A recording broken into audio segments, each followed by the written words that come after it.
शुक्लांबरधरं विष्णुं शशिवर्णं चतुर्भुजं प्रसन्नवदनं ध्यायेत् सर्वविघ्नोपशान्तये।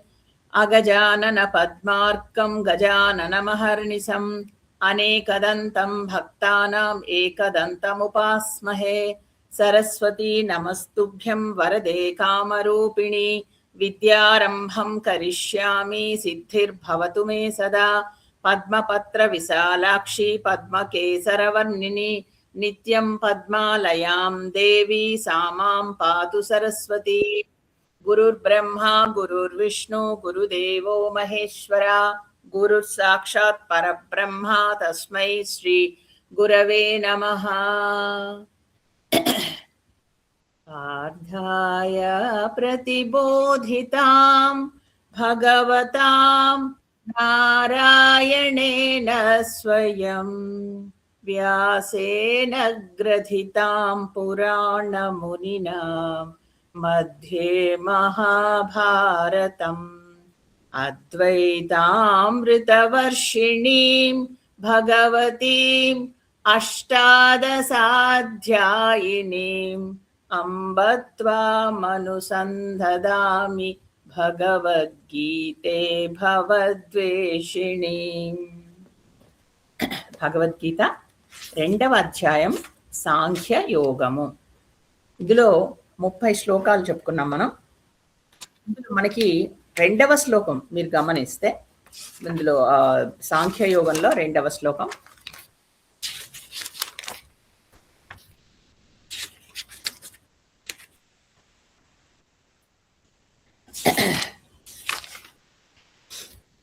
కుతస్వా కస్మలమిదం విషమే సముపస్థితం అనార్యజుష్టం అస్వర్గం అకీర్తికరమర్జున అని అన్నాడు భగవానుడు. అంటే ఏం చెప్పాడంటే, నీకు రాకూడని సమయంలో మోహం వచ్చింది, దీనివల్ల నీకు 3 లభించవు. ఒకటి అనార్యజుష్టం, అంటే ఇది నీకు పెద్దవాళ్ళు నువ్వు చేసిన పనిని ఏం మెచ్చుకోరు అని చెప్పాడు. రెండోది నీకు దీనివల్ల స్వర్గం లభించదు. 3 ఇది నీకు కీర్తిని కలిగించదు. 3 చెప్పాడు కదా. ఆ 3టికి ఎక్స్ప్లెనేషన్స్ వరుసగా ఇచ్చుకుంటూ వస్తున్నాడు. మొట్టమొదటిది నీకు ఇది పెద్దవాళ్ళు మెచ్చుకోలేరు అనేది మనకి అయిపోయింది. ఇప్పుడు మనం చెప్పుకునే శ్లోకం ఏంటంటే, నీకు ఇది స్వర్గాన్ని కలిగించదు అంటూ చెప్తున్నాడు అనమాట. అది ఎంత చక్కగా అన్నమాట, ఒక రీజనింగ్ లాగా వన్ ఆఫ్టర్ అనదర్ చెప్పుకుని వస్తూ ఉంటాడు ఆయన.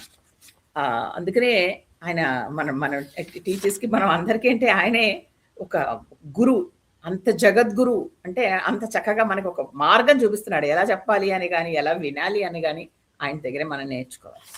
సో 30వ శ్లోకం అయిపోయిందండి. 31 స్వధర్మమపి చావేక్ష్య న వికంపతుమర్హసి ధర్మాద్ధియుద్ధాశ్రేయోన్యత్ క్షత్రియస్య న విద్యతే. స్వధర్మమపి చావేక్ష్య న వికంపతుమర్హసి ధర్మాద్ధియుద్ధాశ్రేయోన్యత్ క్షత్రియస్య న విద్యతే. ఇది స్వధర్మం అనేది ఇక్కడ గీతలో ప్రధానమైన విషయం. దాన్ని ఇక్కడ నుంచి ఆయన మొదలెడుతున్నారు. ప్రతి వాళ్ళకి తమ ధర్మం అంటూ ఉంటుంది. అలాగే మనకి జీవితంలో 4 ఆశ్రమాలు ఉంటాయి. అంటే మన పుట్టినప్పుడు ఒక అవస్థ, బ్రహ్మచారి అవస్థ, తర్వాత సంసారం, తర్వాత సన్యాసం, ఇలా 4 అవస్థలు తీసుకుంటే ఒక్కొక్క అవస్థలో ఒక్కొక్క ధర్మం ఉంటుంది. అలాగే జాతిని దీన్ని బట్టి, అంటే మగవాళ్ళకి కొన్ని ధర్మాలు ఉంటాయి, ఆడవాళ్ళకి కొన్ని ధర్మాలు ఉంటాయి, పిల్లలకు కొన్ని ఉంటాయి, అలా కొన్ని ఉంటాయి రకరకాలుగా. అలాగే మన కులాన్ని బట్టి కొన్ని ధర్మాలు, ఇలా స్వధర్మం అంటూ మనకి కొన్ని ధర్మాలు ఉంటాయి. ఇవన్నీ చెప్పబడ్డాయి. అది నువ్వు కరెక్ట్గా పాటించాలి అని ఇక్కడ భగవంతుడు చెప్తున్నాడు. అది మనకి ఇది ఒక్కొక్కళ్ళకి ఒక్కొక్క ధర్మం అనుసరించి ఉంటుంది. ఇక్కడ క్షత్రియ ధర్మం గురించి చెప్తున్నారు. ఇక్కడ అసలు యాక్చువల్లీ క్షత్రియులు అంటే ఏంటంటే, వాళ్ళు దెబ్బల నుంచి ఇంకొకళ్ళకి రక్షించేవాళ్ళు. దెబ్బలు అంటే ఏ దెబ్బలు రక్షిస్తారండి క్షత్రియులు అంటే, ధర్మానికి దెబ్బ కలిగితే వాళ్ళు ఉండరు, అంటే వాళ్ళు అలా ఉండరు, ముందరికి వెళ్ళి వాళ్ళు మిగతా వాళ్ళని రక్షిస్తారు. అది క్షత్రియ ధర్మం, వాళ్ళకి అది పుట్టుకతో వస్తుంది. అలాంటిది ఇక్కడ అర్జునుడు ఎలాంటి క్షత్రియుడు, ఎలాంటి వంశంలో పుట్టాడు, మరి ఆ ధర్మం ఏమైపోయింది, నీకు స్వర్గం ఎలా వస్తుంది అని ఇక్కడ మనకి అస్వర్గం అనే దానికి ఎక్స్ప్లెనేషన్ ఇస్తున్నారు కదా. స్వర్గము నీకు రాదు అని దాని గురించి చెప్తున్నారు. క్షత్రియ ధర్మం, నువ్వు క్షత్రియ వంశంలో పుట్టావు, దాని ప్రకారం నువ్వేం చేయాలి? యుద్ధం చేయాలి. కాబట్టి ఇది ఈ యుద్ధం ఎలా చేస్తున్నావు? నువ్వు ధర్మ యుద్ధం, నీతి కోసం చేస్తున్నావు. కానీ నీ ఏదో స్వలాభం కోసం చేస్తున్నావా? నీ రాజ్యాన్ని విస్తరించుకోవడం కాదు. నీ రాజ్యం నీకు రాలేదు కాబట్టి మీరు ఈ ధర్మంగా చేసుకుంటున్నారు, న్యాయం కోసం చేస్తున్నారు. ఇది నువ్వు చేసి తీరాలి కదా. మరి నువ్వు క్షత్రియుడుగా దీనివల్ల నువ్వు ఇలా చేస్తే నీకు అనాయాసంగా నీకు మోక్షం లభిస్తుంది. ఎందుకంటే నీ ధర్మాన్ని నువ్వు ఆచరిస్తున్నావు కాబట్టి. అంతేగాని ప్రతి వాళ్ళని వెళ్ళి మీరు యుద్ధం చేయండి, చంపండి అని కృష్ణుడు చెప్పట్లేదు. ఇదే మనం తప్పుగా అర్థం చేసుకోకూడదు. నువ్వు వెళ్ళి యుద్ధం చేయి అనే ఇక్కడ కృష్ణుడు అర్జునుడితో అంటున్నాడంటే, అర్జునుడు ఆ క్షణంలో యుద్ధం చేయాలి. ఆ క్షణంలో అర్జునుడికి స్వధర్మం యుద్ధం చేయడం కాబట్టి యుద్ధం చేయమంటున్నాడు. మనకి ఇప్పుడు ఇంట్లో మనకి స్వధర్మం మనం చేయాల్సిన పనులు, మనం వెళ్ళి అది మనకి యుద్ధం చేయమని బోధ కాదు. మన స్వధర్మం మనకి చేయమని కృష్ణుడిచ్చే బోధ. అలా అర్థం చేసుకోవాలన్నమాట. కాబట్టి నువ్వు వెళ్ళి యుద్ధం చెయ్యి, ఇది అలా చేస్తేనే నీకు స్వర్గం లభిస్తుంది అని చెప్తున్నాడు. అంతకంటే నీకు ఇంకా వేరే కర్తవ్యం అనేది లేదు. ఎందుకంటే క్షత్రియుడికి ధర్మబద్ధంగా న్యాయానుకూలంగా చేసే యుద్ధం అతి ముఖ్యమైనది, నువ్వు చెయ్యాలి అని ఇక్కడ చెప్తున్నాడు. ఇక 32 యదృచ్ఛయా చోపపన్నం స్వర్గద్వారమపావృతం కినః క్షత్రియా పార్థ లభంతే యుద్ధమీదృశం. యదృచ్ఛయా చోపపన్నం స్వర్గద్వారమపావృతం సుఖినః క్షత్రియా పార్థ లభంతే యుద్ధమీదృశం. పార్థ అని సంబోధిస్తున్నాడు. అంటే పృథు అంటాడు అక్కడ కుంతీదేవిని, ఆవిడ కొడుకు. ఎందుకు ఇక్కడ వాళ్ళ అమ్మని గుర్తు తెస్తున్నాడు? శ్రీకృష్ణ రాయభారం వెళ్ళినప్పుడు అక్కడ కుంతీదేవి అక్కడ కౌరవుల దగ్గర ఉంటుంది. పాండవులు అప్పుడు అరణ్యవాసం అజ్ఞాతవాసం అయ్యి వాళ్ళు రావడానికి సిద్ధంగా ఉంటే వాళ్ళ రాజ్యం వెళ్ళి ఇవ్వని అంటారు కదా.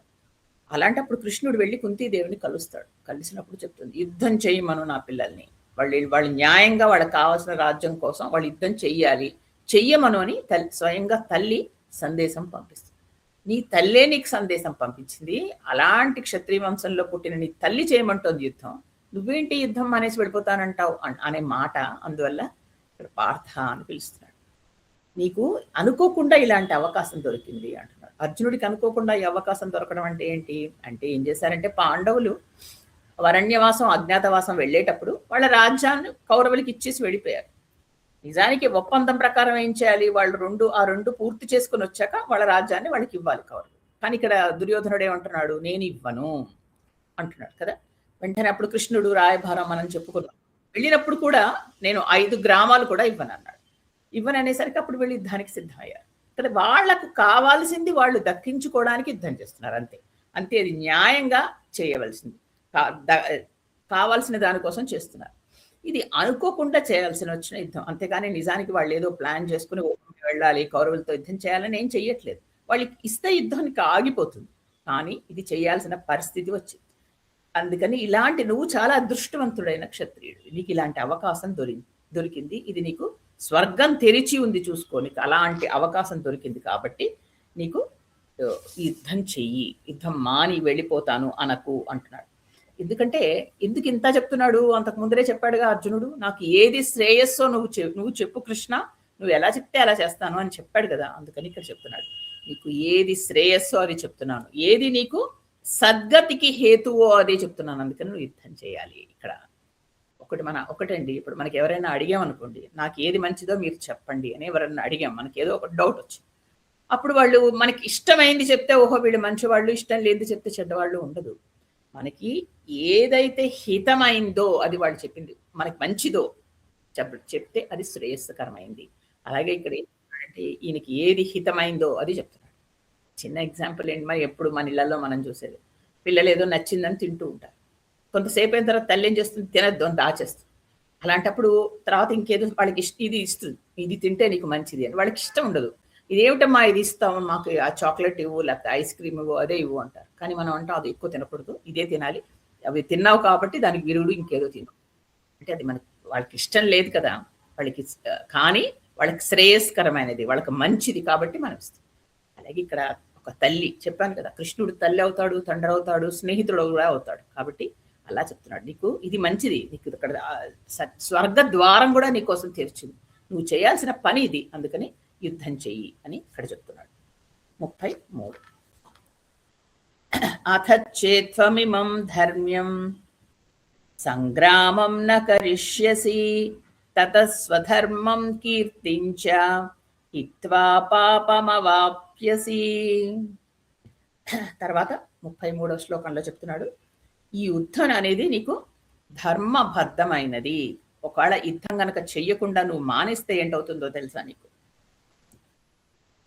నీ స్వధర్మాచరణ నీకు జరగదు. అంటే ఇక్కడ ఏంటి, యుద్ధం చేస్తే ఏంటి అని చెప్పాడు, యుద్ధం చేయకపోతే ఏంటో అకీర్తికరం అని చెప్పాడు కదా మనకి 2వ శ్లోకంలో. అస్వర్గం అకీర్తికరం, అకీర్తికరం ఎలా అవుతుందో చెప్తున్నాడు.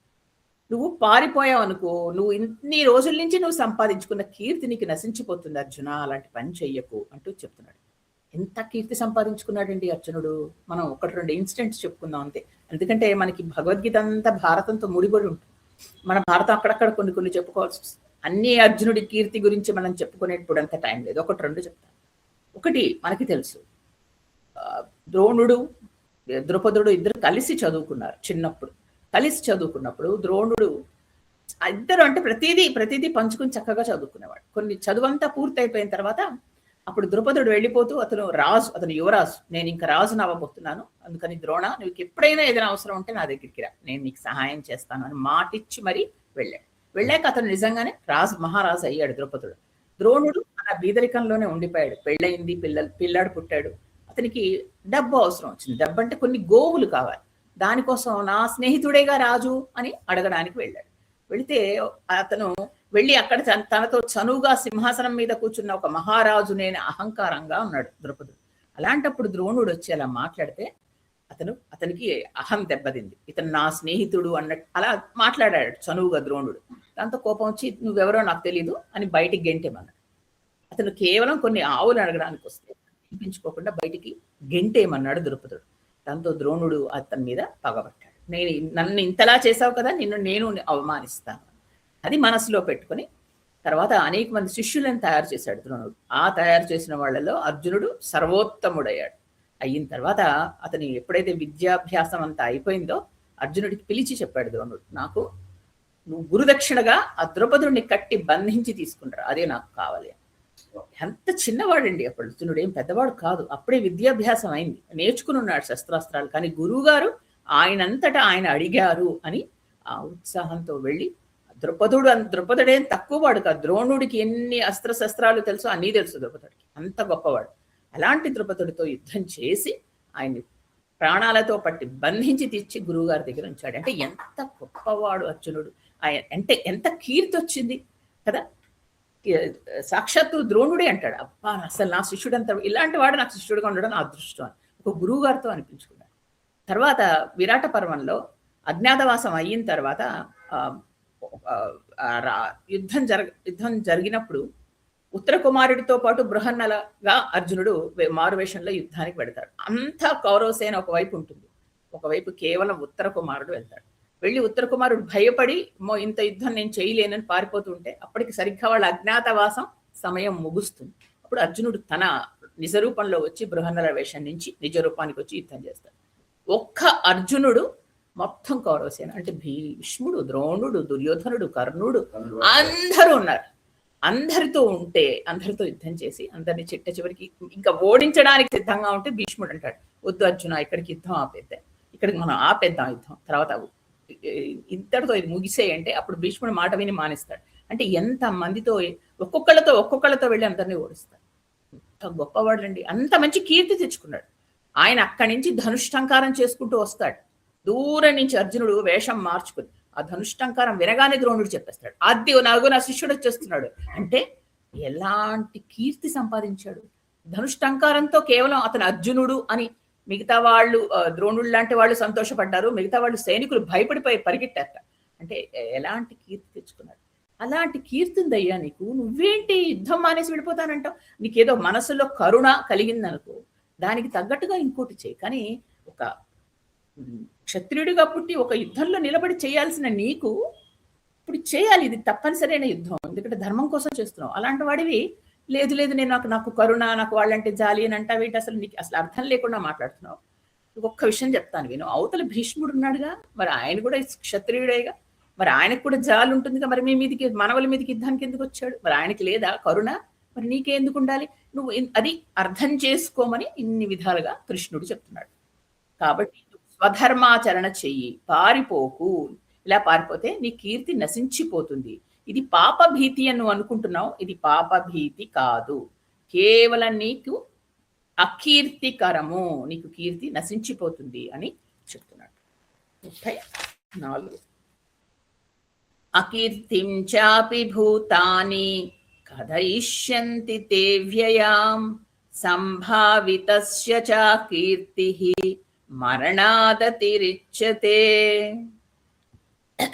తర్వాత పారిపోతే ఏంటవుతుంది తెలుసా నీకు? ఇప్పుడు నీ కీర్తి గురించి ఇన్ని కబుర్లు చెప్పుకుంటున్నారే, అలాగే నువ్వు పారిపోతే అర్జునుడు పారిపోయాడు అంటూ నీ గురించి చిలవలు పలవలు చేసి అందరూ చెప్పుకుని నవ్వుతూ ఉంటారు. మరి అది నీకు బాగుంటుందా చెప్పు? అందుకని నీలాంటి గొప్పవాడికి ఇలాంటి అపకీర్తి కంటే మరణం నయం. పోనీ యుద్ధం చేసి నువ్వు మరణించినా పర్లేదు, కానీ యుద్ధ రంగం విడిచి మాత్రం పారిపో. అందుకే ఇదివరకు యుద్ధాలు చేసే రాజులు, క్షత్రియులు వాళ్ళు పారిపోవడాలు లేవండి, వెన్ను చూపించడం లేదు, అక్కడ యుద్ధం చేసి మరణించడం. ఎందుకంటే అంతకంటే అపకీర్తి మరోటి ఉండదు. కాబట్టి అంత స్వధర్మం చేస్తూ మరణించు, నీ స్వధర్మంలో నువ్వు ఉండు, అంతే తప్ప నేను పర్వాలేదు, నేను ఇప్పుడు సడన్ గా బుద్ధుడిని అయిపోయి నేను అందరికీ శాంతి మంత్రాలు చెప్తానండి అంటే అది నీకు తగదు, నువ్వు చేయాల్సిన పని కాదు. అలాగే ద్రోణాచార్యుడు, ఇప్పుడు మనకందరికీ తెలుసు, ద్రోణాచార్యుడు యుద్ధం చేశాడు, నిజానికి చేయకూడదు. అతని పుట్టుకతో బ్రాహ్మడు, అతను ఎందుకంటే యుద్ధం చేయడం? క్షత్రియుడిలాగా వచ్చి నేను కౌరవుల ఉప్పు తిన్నాను, వాళ్ళకి అన్యాయం చేయకూడదు, నన్ను అడిగాడు దుర్యోధనుడు అని వచ్చి చేశాడు. కానీ అంత యుద్ధం అంత భయంకరంగా చేయాల్సిన అవసరం లేదు. అదే చివరికి కృష్ణుడు కూడా ద్రోణుడితో అంటాడు, నువ్వు అనవసరంగా యుద్ధం చేశావు, చేయకూడదు అని. ఎవరి స్వధర్మం వాళ్ళు చేయాలి కదా. అలాగే ఇక్కడ ఏం చేస్తున్నాడు అర్జునుడి స్వధర్మం? క్షత్రియుడిగా యుద్ధం. అది నువ్వు చెయ్యి, వెళ్ళు, మానద్దు, ఇది నీకు అకీర్తికరము, అస్వర్గము అంటూ శ్రీకృష్ణ పరమాత్మ ఇక్కడ చెప్తున్నాడు. ఇక్కడికి ఆపేస్తాను. ఇక్కడ ఒక చిన్న కథ, మనకి మామూలుగా రోజు గీత అవగానే ఒక చిన్న కథ చెప్పుకుంటున్నాం. ఇది నేను ఎక్కడ చదివాను, నాకు చాలా నచ్చింది. అంటే ఏంటంటే మనకి కూడా వర్తిస్తుంది. ఒక తల్లి, ఆ తల్లికి ఒక కొడుకులు. ఆ కొడుకు చాలా, అతనికి దేవుడు అంటే విపరీతమైన భక్తి, దేవుడు అంటే చాలా మూఢభక్తి కూడా ఉంది. కానీ అతనికి అన్ని దుర్వ్యసనాలు అలవాటైపోతాయి. అంటే ఏంటి? కేవలం బయట తినడం, తాగడమే కాదు, ఇక చెడు తిరుగుళ్ళకు కూడా అలవాటైపోతాడు. అంటే యుక్త వయసుకు వచ్చేస్తాడు, ఒక 25-30 years, చెప్పిన మాట వినడం లేదు, పెళ్లి చేసుకోకుండా ఇలాంటి పనులన్నీ చేస్తున్నాడు. తల్లి ఎంత చెప్పినా వినట్లేదు. అప్పుడు ఒక గురువు గారి దగ్గరికి వెళ్ళి చెప్పింది, స్వామి ఇలాగా, నిజానికి మంచివాడే, దేవుడు అంటే కూడా భక్తుంది, ఇంత ఇదిలోనూ వెళ్ళి దేవుడికి దండం పెట్టుకుంటాడు, అన్నీ చేస్తాడు, కానీ చెప్పిన మాట వినట్లేదు, ఇలాంటి పనులన్నీ వద్దన్నవన్నీ చేస్తున్నాడు, వీడు ఒక దారిన పడే మార్గం చెప్పండి, వీడు మంచివాడు అవ్వాలి నా కోరిక అని చెప్తే అప్పుడు తల్లిగా మరి బాధలు ఉంటాయి కదా.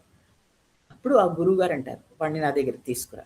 తర్వాత తీసుకెళ్తే వస్తాడు పాపం. వచ్చిన తర్వాత గురువుగారికి నమస్కారం చేస్తాడు. ఏ నాయనా, నీకు దేవుడు అంటే నమ్మకం ఉందా అంటే, ఉందండి గురువు గారు, నాకు దేవుడు అంటే నమ్మకం. మరి నేను నీకు విషయం చెప్పాలనుకుంటున్నాను అంటే వీడు చెప్తాడు వెంటనే. అంటే మొండివాడు కూడా కదా.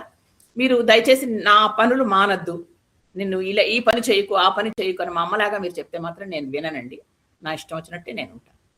సరే, నువ్వు అలా నేనేమి చెప్పన్నానా, నీకు 2 పనులు చెప్తా, 2 చేయి. నువ్వు దేవుడిని నమ్ముతావు కదా. ఆ దేవుడిని నమ్ముతానండి, చాలా ఇష్టం నాకు దేవుడు అంటే. ఒక పని చేయి, నువ్వు రోజు సాయంత్రం నిద్రపోయే ముందర అయితే దేవుడి దగ్గరికి వెళ్ళి నువ్వు ఆ రోజు ఏం చేసావు దేవుడితో చెప్పు. దేవుడు అంటే నీకు చాలా ఇష్టం కదా, అన్ని చోట్ల ఉన్నాడని నమ్ముతున్నావుగా, దేవుడితో చెప్పు ఏం చేశాను ఈ రోజంతా.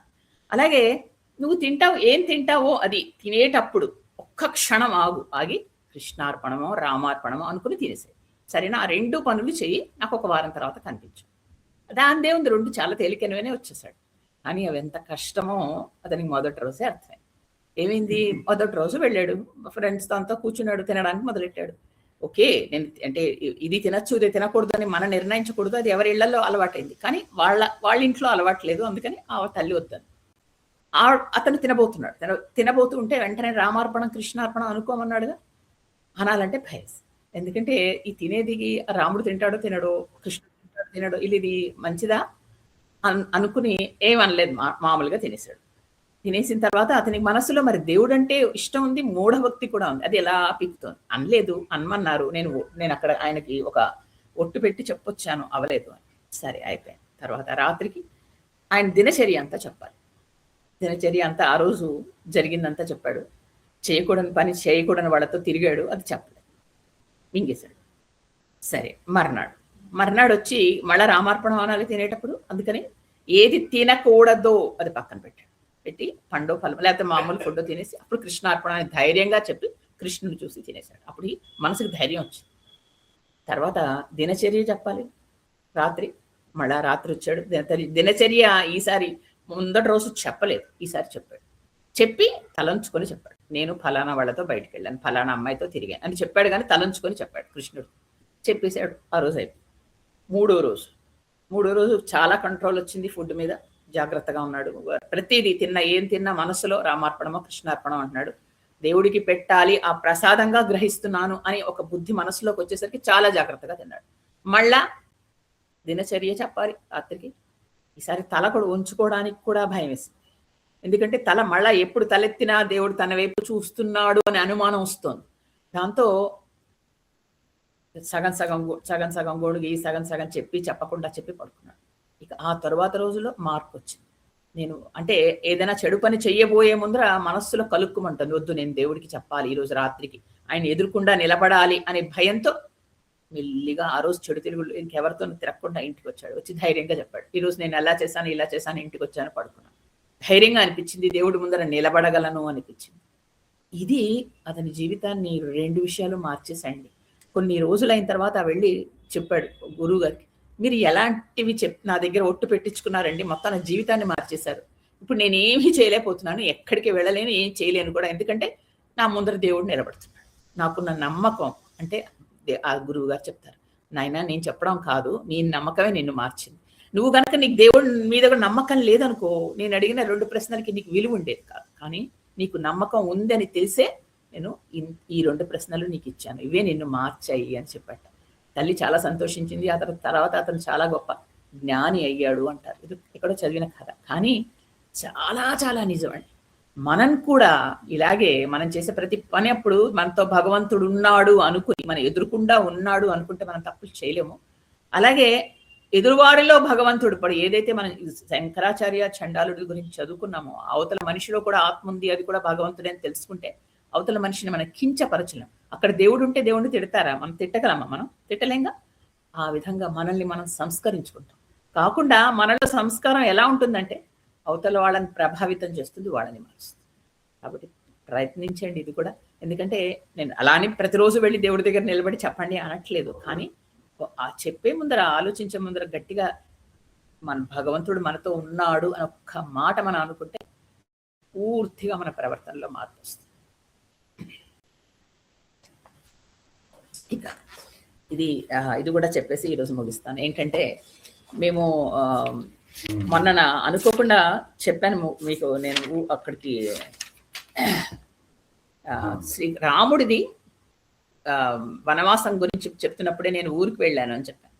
అది రామ్ టెక్ అని నాగ్పూర్ దగ్గర ఉందండి. నాగ్పూర్ అని మనకి మహారాష్ట్రలో ఒక ఊరు ఉంది, నాగ్పూర్, వినే ఉంటారు మీరు. అక్కడి నుంచి ఒక 40 కిలోమీటర్స్ దూరంలో రామ్ టెక్ అని ఊరు, అక్కడికి వెళ్ళాను. ఈ రామ్ టెక్ అనేది ఏంటంటే, రామ్ టెక్ అంటే అక్కడ రాముడి ప్రతిజ్ఞ. ఇక్కడ మనం శ్రీరాముడు అగస్త్యుడి ఆశ్రమంకి వెళ్ళే ముందర ప్రతిజ్ఞ చేస్తాడు కదా, నేను రాక్షసులని సంహరిస్తాను, మిమ్మల్ని ఇబ్బంది పెట్టే రాక్షసులందరినీ సంహరిస్తాను అని వీళ్ళందరూ అడిగినప్పుడు అతను ప్రతిజ్ఞ చేస్తాడు కదా. ఆ ప్రతిజ్ఞ చేసిన చోటు రామ్ టెక్. తర్వాత అది ఒక 18వ శతాబ్దంలో అక్కడ ఉన్న భోస్లే ఒక రాజుగారు దాన్ని మళ్ళీ అక్కడ గుడిలా కట్టించారు. అక్కడ ఇదివరకు ఒక చిన్న ఆయన విగ్రహాలు మాత్రం ఉన్నాయి, ఇక్కడ చేశాడు అన్నట్టు గుర్తు ఒక కొండ మీద ఉంటాయి. అక్కడ పక్కనే అగస్త్యాశ్రమం కూడా ఉంది కొద్ది దూరంలో. సో అది మనం అక్కడ వెళితే, నాగ్పూర్ వెళితే ఈ రామ్టెక్ వెళ్ళండి. ఇక్కడ మొట్టమొదట మనకి వెళుతూనే లక్ష్మణుడి గుడి ఉంటుంది. లక్ష్మణుడు ఒక్కడు ఉంటాడు, అంటే ఆయన కాపలా కదా దానికి.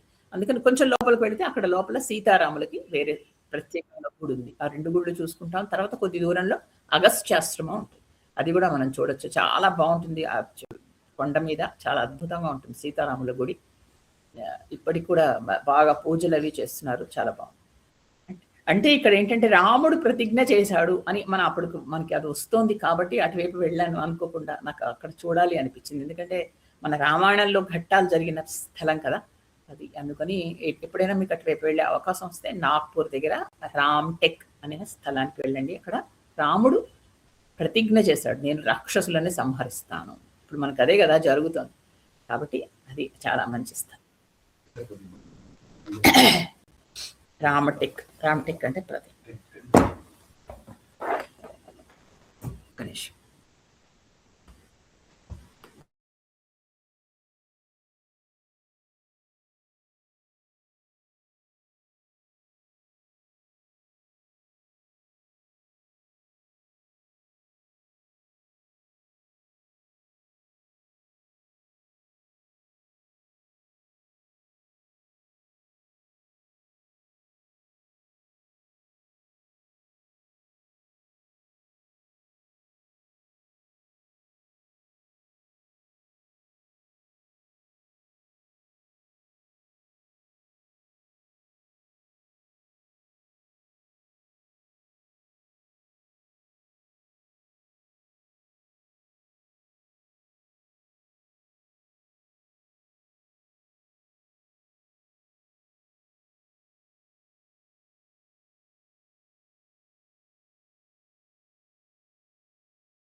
విఘ్నమస్తు. శ్రీ మహాగణాధిపతి నమ. శ్రీరామచంద్రనే నమ. శ్రీరామ రామ రామేతి రమే రామే మనోరమే సహస్రనామ తత్తుల్యం రామనామ వరాననే. రామాయ రామభద్రాయ రామచంద్రాయ వేధసే రఘునాథాయ నాథాయ సీతాయ పతయే నమః. ఆపదామపహర్తారం దాతారం సర్వసంపదాం లోకాభిరామం శ్రీరామం భూయో భూయో నమామ్యహం. కూజంతం రామ రామేతి మధురం మధురాక్షరం ఆరుహ్య కవితా శాఖాం వందే వాల్మీకి కోకిలం.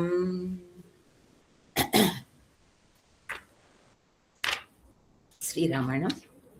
ఇందులో మనం అరణ్యకాండలో శ్రీరామచంద్రమూర్తి శూర్పణఖ ముక్కు చెవులు కొయ్యమని లక్ష్మణుడికి చెప్పడం, లక్ష్మణుడు ఆ విధంగా ఆవిడ్ని ఆ ముక్కు చెవులు కోసిన తర్వాత ఆవిడ ఏడుస్తూ అడవిలోకి పరిగెట్టి అక్కడ అడవిలోనే జనస్థానం అంటారు. జనస్థానం అంటే అదొక స్థలాన్ని పేరు. ఆ స్థలంలోనే రాక్షసులు వాళ్ళు ఒక నివాసం ఏర్పరచుకుని ఉంటారు. వాళ్లే వచ్చి ఈ ఋషులందరినీ పీడిస్తున్నారు. ఆ రాక్షసులు ఉండే స్థలానికి పరిగెట్టింది. చెప్పిందిగా ముందర పరిచయం చేసుకుంటున్నప్పుడు రాముడికి, అక్కడ నా అన్నదమ్ములైన కరదూషణులు ముగ్గురు ఉన్నారు. కరుడు, దూషణుడు, త్రిశీరుడు ముగ్గురు ఉంటారు. వాళ్ళ ముగ్గురు అక్కడ ఉన్నారు, వాళ్ళకి వెళ్ళి చెప్తాను అని వాళ్ళు నా ఉన్నారు అని చెప్పి. వీళ్ళు సొంత వాళ్ళు కాదు, అంటే రావణాసురుడికి కజిన్స్. ఈవిడ రావణాసురుడి చెల్లెలు, వీళ్ళందరూ కజిన్స్ అనమాట. అక్కడ ఏం చేశాడు ఈ రావణాసురుడు, ఒక స్థానం ఏర్పరిచి ఆ స్థానంలో రాక్షసుల్ని పెట్టాడు, కొంతమంది సేనని పెట్టి. అక్కడి నుంచి అంటే ఏంటి, మెల్లిగా అన్ని గమనించడానికి, అక్కడ ఉన్న ఋషులను బాధ పెట్టడానికి. వాళ్ళకెళ్ళి చెప్తాను అని బెదిరించింది కదా. వెళ్ళి వాళ్ళ దగ్గర గట్టిగా ఏడవడం మొదలెట్టి అక్కడ నా చెవులు ముక్కు విధంగా అక్కడ కోసారు వాళ్ళని, నువ్వు ఏదో చెయ్యి అంటే అప్పుడు ఏం చేశాడు కరుడు, ఓహో ఇలాంటి వాళ్ళు కూడా ఉన్నారా, ఏం పర్వాలేదులే అనేసి 14 మంది వీరులని రాముడు మీదికి పంపించాడు. వాళ్ళని చూస్తూనే రాముడు తన చేతిలో ధనుస్సు తీసుకున్నాడు. వాళ్ళ 14 మందిని హెచ్చరించాడు, మీకు కనుక మీ ప్రాణాల మీద ఆశ ఉంటే పారిపోండి, లేకపోతే మీ 14ని నేను చంపేస్తాను. వాళ్ళు అసలు నమ్మలేదు. 14 మంది ఒకవైపు, రాముడు ఒకవైపు. ఏంటి, పైగా నేల మీద నిలబడి ఉన్నాడు, ఒక చిన్న ముని వృత్తిలో వేషంలో ఉన్నాడు. ఆయన ఏంటి లేని 14 మంది వాళ్ళ శూలాలు విసిరారు.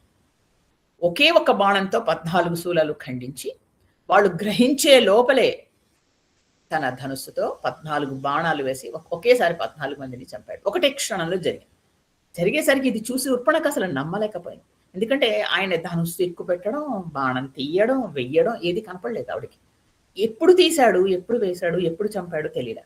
వెంటనే ఇది చూసి ఏం చేసింది, అక్కడికి గట్టిగా ఏడుస్తూ పరిగెట్టి అక్కడ కరుడు ఉన్నాడు. ఇంతవరకు మనం చెప్పుకున్నాం. కరుడు ఆయన అక్కడ దానికి రాజు, ఆ జనస్థానానికి. ఆ కరుడు దగ్గరికి వెళ్ళి ఖరాసురుడు అంటారు. వెళ్ళి గట్టిగా ఏడుస్తూ, చూడు ఎలా చేశారో, 14 మంది వీరులను పంపించావు, వాళ్ళు ఏ వీరులు కాదు, వాళ్ళు ఎందుకు పనికిరాని వాళ్ళు, వాళ్ళని రాముడు ఒక్క క్షణంలో చంపేశాడు. అందుకని నువ్వు ఇక్కడ రాజుగా ఉండడానికి తగవసలు, ఏదో మా అన్నయ్య ఏదో పెట్టాడు నేను ఇక్కడ రాజుగా ఉండమని, అందుకని నువ్వు రాజుగా ఉండడానికి తగవు. ఎందుకంటే నీకు అసలు బలం లేదు. ఎవరెవరైనా ఊరికే ఇక్కడ మీరు ఏం చేస్తున్నారంటే అందరూ కూర్చుని కాలక్షేపం చేస్తున్నారు. మీరు చేయవలసింది ఏం లేదు. పైగా వెళ్ళి అక్కడ ఋషులు ఉంటారు పాపం, వాళ్ళకి ఏమీ రావు, వెళ్ళి వాళ్ళని హింసిస్తారు. అదొక మీకు అని తెలియదా అంటే నరమాంసం తింటున్నారు ఇక్కడ కూర్చుని. కాబట్టి మీరు ఇక్కడ ఉండడం అనవసరం.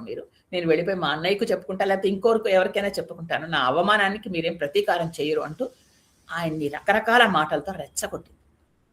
ఖరుడు అంటే చెప్పాను మీకు నేను, శూర్పణఖ అంటే చుప్పనాతితనం. ఇక్కడ ఖరుడు అంటే క్రోధం.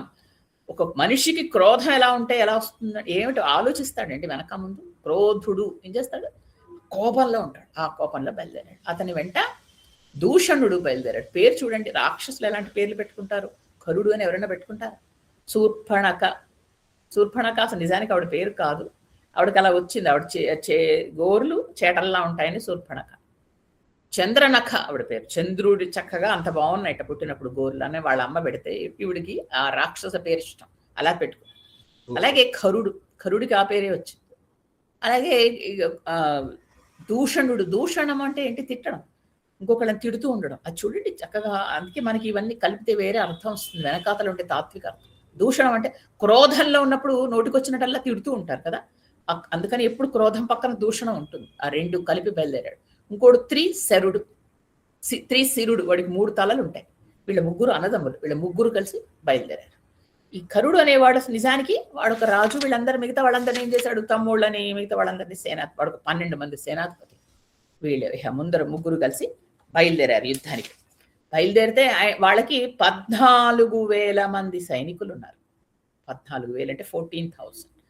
వాళ్ళందరినీ సిద్ధం చేశారు. వాళ్ళందరినీ పదండి యుద్ధానికి అంటే, వాళ్ళకి అసలు ఎప్పటి నుంచో యుద్ధం లేదు, తినే కూర్చుని ఉన్నారు. యుద్ధం అనేసరికి వాళ్ళందరూ తలా ఒక ఆయుధం తీసుకుని ఒక్కొక్కరు ఒక్కొక్క వాహనాలు ఎక్కి హడావుడిగా చంపండి కొట్టండి అంటూ బయలుదేరుతున్నారు. ఎవరు ఏమిటో కూడా వాళ్ళకి తెలియదు అని బయలుదేరితే, ఆ ఉత్సాహంలో కరుడు ముందరున్నాడు, వెనకాతల వీళ్ళందరూ వస్తున్నారు. వస్తూ ఉంటే ఒక బ్రహ్మాండమైన బంగారు రథం ఎక్కాట కరుడు. వాడికి ఏం తక్కువ లేదు, చాలా వీరుడు వాడు కూడా. అలాంటి రథం ఎక్కి అనేక ఆయుధాలు ధరించి పెద్ద కవచం వేసుకొని గట్టిగా అరుస్తూ, మాదే విజయం, మేము వాళ్ళని కొడతాము, వీళ్ళని చంపేస్తాము అని అరుస్తూ అక్కడి నుంచి బయలుదేరి వచ్చారు. అప్పుడు ఈ హడావుడి చూసేసరికి 14,000 మంది అరిస్తే ఎలా ఉంటుందండి అడవిలో. జంతువులు, ఆ పైన ఆ పక్షులు అన్ని పారిపోతున్నాయి. ఆ హడావుడిని దూరం నుంచి రాముడు గమనించాడు. రాముడు ఇలాంటివి చాలా తొందరగా గమనిస్తూ ఉంటాడు. మీకు గుర్తుందా, భరతుడు వస్తుంటే కూడా అంతే. భరతుడు వస్తున్నప్పుడు సేనతోటి పక్షులు జంతువులు పరిగెడుతూ ఉంటే అప్పుడు చూసి అన్నాడు, ఏదో అడవిలో ఉన్నట్టుండి కోలాహలంగా ఉంటుంది, ఎందుకు జంతువులు పరిగెడుతున్నాయి లక్ష్మణ, చెట్టెక్కి చూడు ఎవరు వస్తున్నారు. అప్పుడు లక్ష్మణుడు చెట్టెక్కి అన్నయ్య భరతుడు వస్తున్నాడు అని చెప్తాడు. అలాగా ఇక్కడ వెంటనే రాముడు గ్రహించాడు, మనం ఇప్పుడు ఈ 14 మందిని నేను చంపేశాను లక్ష్మణ, వీళ్ళు ఈ విషయం తెలిసి మళ్ళీ శూర్పణఖ వెనక్కి వెళ్ళింది, మళ్ళీ ఇంకా ఎవరినో తీసుకొని వస్తుంది అనుకుంటా. అందుకే చాలా పక్షులు జంతువులు అన్నీ అరుస్తున్నాయి. కాబట్టి నేను ఒక విషయం చెప్తాను విను అని ముందర లక్ష్మణుని పిలిచి శాంతంగా చెప్పాడు. చూడు, ఇప్పుడు ఎంతమంది వస్తారో యుద్ధానికి, అంత సైన్యం వస్తుంది, నాకు ఇంత సైన్యం ఉందని చెప్పింది శూర్పణఖ. బహుశా వాళ్ళందరూ వస్తారు, కరుడు వస్తాడు, వాళ్ళతో నేను మాత్రమే యుద్ధం చేస్తాను. నువ్వేం చేయాలో తెలుసా, సీతను తీసుకుని అక్కడ గుహ దగ్గరికి వెళ్ళి ఆవిడ్ని అక్కడ భద్రంగా ఉంచు అని. ఎలా ఉండాలో గుహ కూడా చెప్తాడండి. ఆ గుహ పైన అన్ని చెట్లు లతలు ఇలా కప్పబడి ఉంటాయి. అంటే గుహ ద్వారం ఎక్కడుందో మనకు తెలియదు, అండ్ పైకి చూస్తే అది ఓన్లీ ఇక్కడ చెట్లు ఉన్నాయి అనుకుంటాం, నిజానికి అక్కడ గుహ ద్వారం ఉంటుంది. ఆ లోపల భద్రంగా ఉండుంచు, నువ్వు కాపలాగా ఉండు. నేను ఒక్కడినే యుద్ధం చేయదలుచుకున్నాను, ఒక్కడినే చేస్తాను, నువ్వు వెళ్ళు అని వెంటనే అంటాడు. నాకు తెలుసు నువ్వు ఉంటే నువ్వు కూడా బాగా యుద్ధం చేస్తావు, అందరినీ చంపగలవు, నీకు నన్ను విడిచి వెళ్ళడం ఇష్టం లేదు, కానీ ఒట్టు పెడుతున్నాను అని ఒట్టు పెట్టాడు. ఒట్టు పెట్టి నా పాదాల మీద ఆన, అంటే రాముడు తన పాదాల మీద ఆన పెట్టి, ఎందుకంటే లక్ష్మణుడికి ఇంకా ఎప్పుడు ఆ పాదాలనే ఆశ్రయించి ఉంటాడు కదా, అందుకని నా పాదాల మీద ఆనబెట్టి చెప్తున్నాను, నువ్వు తీసుకుని వెళ్ళు, మారు మాట్లాడ వెళ్ళు, నేను యుద్ధం చేస్తాను, ఒక్కడినే చెయ్యాలి అనుకున్నాను. ఇక్కడ మనకి అనుమానం వస్తుంది, ఎందుకు అలా అనుకున్నాడు, ఒక్కడే ఎందుకండి యుద్ధం చేయడం, అది అంటే ఇక్కడ రకరకాలు ఉన్నాయి. ఒకటి ఏంటంటే హర్షులు ఇన్ని ఆశ్రమాలు తిరిగాడు, ఇంతమంది ఆశీర్వచన బలం తనకు తెలుసు ఎంత ఉంది అని. తర్వాత ఇంకోటి ఏంటంటే అగస్త్యుడు అనేక దివ్యాస్త్రాలు ఇచ్చాడు తనకి, ఆ అస్త్రాలు తన దగ్గర ఉన్నాయి కాబట్టి ఇవన్నీ ఉన్నాయి, పర్వాలేదు వాటి చూద్దామనా, అది కూడా కాదు. తను ఇప్పుడు 10-12 ఏళ్ళు అయిపోయింది వాళ్ళ అక్కడికి వనవాసానికి వచ్చి, అనేక తను తపస్సులాగా ఆచరిస్తున్నాడు. తను అంతకు ముందర వశిష్ఠుడు ఇచ్చినవి, విశ్వామిత్రుడు ఇచ్చినవి శస్త్రాస్త్రాలని ఆయన వాటిని పూజ చేస్తున్నాడు, వాటిని అర్చిస్తున్నాడు, వాటి గురించి తను ఇచ్చేస్తున్నాడు, సాధన చేస్తున్నాడు, వాటి మీద నమ్మకం, ఇవన్నీ కలిపి నేను చేస్తాను. అంతేగాని ఇదేదో తను ఓవర్ కాన్ఫిడెన్స్ అనుకోవడానికి వీలేదు ఇక్కడ. లేదు, నేను చేస్తాను, నువ్వు వెళ్ళు అంటే తనేంటో తెలియాలి అసలు కదా మిగతా వాళ్ళకు కూడా అని లక్ష్మణుడిని పంపించాడు. బహుశా లక్ష్మణుడు లేకుండా రాముడు చేస్తున్న యుద్ధం ఇదే. ఆ విధంగా పంపించి సీతమ్మని లక్ష్మణుడిని వెంటనే కవచం ధరించి తన ఇవి పట్టుకొని శరం పట్టుకొని తనకి ఉన్న బాణాలు అవి సిద్ధం చేసుకుని నిలబడ్డాడు. నేల మీద, ఆయన వాహనం మీద లేదు, అది గుర్తుపెట్టుకోండి, నేల మీద నిలబడి యుద్ధం చేశాడు. ఆ రోజుల్లో కొన్ని యుద్ధంలో నియమాలు ఉండేవి, మనకి కురుక్షేత్రంలో కూడా కనపడతాయి. ఒకళ్ళు రథం మీద ఉన్న వాళ్ళు రథం మీద వాళ్ళతో యుద్ధం చేయాలి, అలాగే ఒక గుర్రం మీద వచ్చిన వాళ్ళు గుర్రం మీద వాళ్ళతోనే చేయాలి, ఇలాంటివి ఉండేవి రూల్స్. కానీ ఇక్కడ చూడండి, నేల మీద ఒక్కడు ఉన్నవాడి మీదకి ఇంత 14,000 మంది యుద్ధానికి వచ్చారు. ఎంత విచిత్రమైన విషయం కదా నిజంగా. వాళ్ళకి అంటే ఎలా అంటే అదే రాక్షస బుద్ధి. వాళ్ళ నియమాలు ఏంటుంటాయండి, మనుషుల్లో నియమాలు ఉంటాయి, మనుషులే పాటించలేదు కురుక్షేత్రంలో, ఇక రాక్షసులకు నియమాలు ఏమిటుంటాయి. ఆ విధంగా కరుడితో పాటు అరుస్తూ కొట్టదాము, చంపేస్తాము, నేను ముందర చంపేస్తాను నేను అంటూ రకరకాల ఆయుధాలు, కొంతమంది గదలు పట్టుకున్నారు, కొంతమంది పెద్ద పెద్ద శూలాలు, కొంతమంది ఖడ్గాలు, తర్వాత కొంతమంది పెద్ద బండలు ఏమిటేమిటో పట్టుకొని యుద్ధానికి వచ్చేసారు. వచ్చేసిన తర్వాత రాముడు అప్పుడు నిలబడి, ఆయన అలా నిలబడి ఉంటే అందరికీ ఆయన ఒక రుద్రావతారంలో దర్శనమిచ్చాడు. అందరూ చూస్తే అంటే ఆకాశంలో దేవర్షులు వచ్చి గుమిగూడారు. అంటే ఇది మొదలు నిజానికి రావణాసురుడి యుద్ధానికి నాంది కదండి, ఇక్కడి నుంచి మొదలైనట్లే. ఇది చూద్దామని వాళ్ళందరూ ఆకాశంలో గుమిగూడేసరికి వాళ్ళకి పైనుంచి చూస్తున్న వాళ్ళకి ఈయన రుద్రావతారంలో దర్శనం ఇచ్చాడు. రాముడు కాదు, అది శివుడే అన్నట్టుగా కనిపించాడు. తస్య క్రుద్ధస్య రూపంతు రామస్య దదృశే తదా దక్షస్యేన క్రతుం హంతుః ఉద్యత్యస్య పినాకినః. ఇక్కడ దక్ష యజ్ఞ ధ్వంసం చేసిన శివుళ్లాగా కనిపించాడు అని, శివుడు ధరించిన ఆయుధాలన్నీ ధరించి అలా రుద్ర రూపంలో కనిపించాడు అందరికీ. రాముడు పైన నిలబడ్డ ఆ దేవతలందరికీ తర్వాత ఆ తేజస్సు అది చూసి అక్కడ ఉన్న ప్రాణులు అంటే ఏంటి, అంతవరకు రాముడిని చూసి ఆకర్షితులై, ఎప్పుడు మనం విశ్వామిత్రుడి దగ్గరికి వెళ్ళినప్పుడు కూడా చదువుకున్నాం, రాముడు ఇలా నడుస్తూ ఉంటే ఆ రాముడిని చూసేసి మిగతా జంతువులు అవి ఆ చుట్టుపక్కల ఉండేవి, వెళ్ళేవి కావు. అలాంటిది రాముడు ఎప్పుడైతే బాణం సంధించి సిద్ధంగా ఉన్నాడో చూసి పరిగెట్టి పారిపోయేటాన్ని, అంటే రాముడిలో రుద్రుడు వాటికి కూడా కనిపిస్తున్నాడు, ఇంత భయంకరంగా నిలబడి ఉన్నాడు అని చెప్తున్నారు. అలా నిలబడి ఉన్నప్పుడు వెంటనే కరుడు అక్కడికి యుద్ధరంగానికి వచ్చాడు.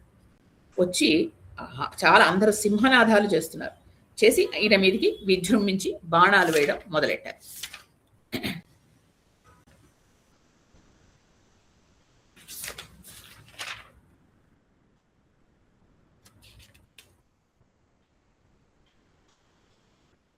ఒక్కసారి పర్వతంలాగా నిలబడ్డట రాముడు. అంటే ఈ 14,000 మంది ముందర నిలబడ్డ వాళ్ళు ప్రతి వాళ్ళు ఆయన మీదకి తలా ఒక ఆయుధం వేసేస్తున్నారు. వేస్తూ ఉంటే ఏం చేయాలి రాముడు, ముందర ఆయుధాలన్నింటినీ ఆపాలి, తర్వాత వాళ్ళని చంపాలి. దాన్ని ఎక్కడి నుంచి ఆయుధం ఆయన మీదకి వస్తుందో ఆయనకి తెలియట్లేదు. ఇట్లా నిలబడున్నారు ఒక్కసారి ఇంతమంది కదండి, కొంతమంది ఇలా వాహనాల మీద ఉన్నారు, కొంతమంది నడిచి వస్తున్నారు, ఇలా ఉన్నారు. వీళ్ళందరినీ సంహరించడానికి ఆయన ఫస్ట్ ముందర ఆయనకి స్థిరత్వం ఉండాలి. ఆయన ఒక పర్వతంలాగా నిలబడి ఆయన ధనుష్ తీసి ఇలా నిలబడి ఒక బాణం సంధించేసరికి సముద్రంలో అనేక నదులు కాలువలు వచ్చి కలిస్తే సముద్రం అలా గంభీరంగా ఉండి ఎలా తీసుకుంటుందో అలాగా ఆయన ధనుస్సు, ఆయన తర్వాత ఆయన వేసిన బాణాలు వీళ్ళు వేసినవన్నీ అలా గ్రహించడం మొదలెట్టాయట. అంటే తీసుకోవడం కాదు, వాటిని అన్నిటిని ఖండించడం. ఖండించడం, వాళ్ళ మీదకి వెళ్ళిపోవడం. ఆ విధంగా ఆయన ఎప్పుడు బాణం తీస్తున్నాడో, ఎప్పుడు బాణం వేస్తున్నాడో, ఎప్పుడు ధనుస్సు ఎక్కుపెడుతున్నాడో ఎవ్వరికీ కనిపించట్ల. వాళ్ళసలు అనుకుంటున్నారట ఎవరి మీదకి ఈయన బాణం వేస్తున్నాడు అని వాళ్ళు సిద్ధమయ్యే లోపల వాళ్ళు చచ్చిపోతున్నారు. అంత తొందరగా ఆయన ఆయన భుజాలు గాని అంత తొందరగా కదులుతున్నాయి. అత్యంత ఆశ్చర్యంగా చూస్తోందట. శూర్పణఖ కూడా వచ్చింది వీళ్ళతో పాటు అంత ఏడుస్తూ. అంటే ఆవిడికి రాముడు అంటే ఒకలాంటి మోహంలో ఉంది కదా! అతని యుద్ధాన్ని చూసి ఆశ్చర్యపోతుంది. ఆ యుద్ధ లాఘవం ఏంటి? ఎక్కడ బాణం తీస్తున్నాడు? అసలు కంటికి మన రెప్ప తీసే లోపల వేసేస్తున్నాడు. వేస్తున్నాడని ఆవిడ చూస్తుంటే ఉత్కంఠతో పైనుంచి ఈ దేవతలు వాళ్ళందరూ చూస్తున్నారు. ఎలాగంటే ఒక దుర్నిరీక్షుడు, అంటే మనం చూడటానికి కూడా మనకి ఆ తేజస్సు తట్టుకోలేం. అలాంటి తీవ్రమైన తేజస్సుతో రాముడు బాణాలు వేస్తున్నాడు. మొత్తం అందరూ అక్కడ కరుడికి జయ అని జయ జయ ధ్వానాలు చేస్తుంటే కరుడు ఒకేసారి 1000 బాణాలు రాముడి మీదకి వేశాడు. 1000 బాణాలు. జస్ట్ మీరు ఊహించుకోండి, 1000 బాణాలు వేశాడు. వేసి ఆయన వేస్తున్న సమయంలోనే సేన కూడా వాళ్ళ ఆయుధాలు రాముడి మీదకి ప్రయోగించారు. అప్పుడు రాముడు కేవలం ఒక్కడు నేల మీద నిలబడి తన బాణాలతో ఇన్ని బాణాలని నిరోధించాడు.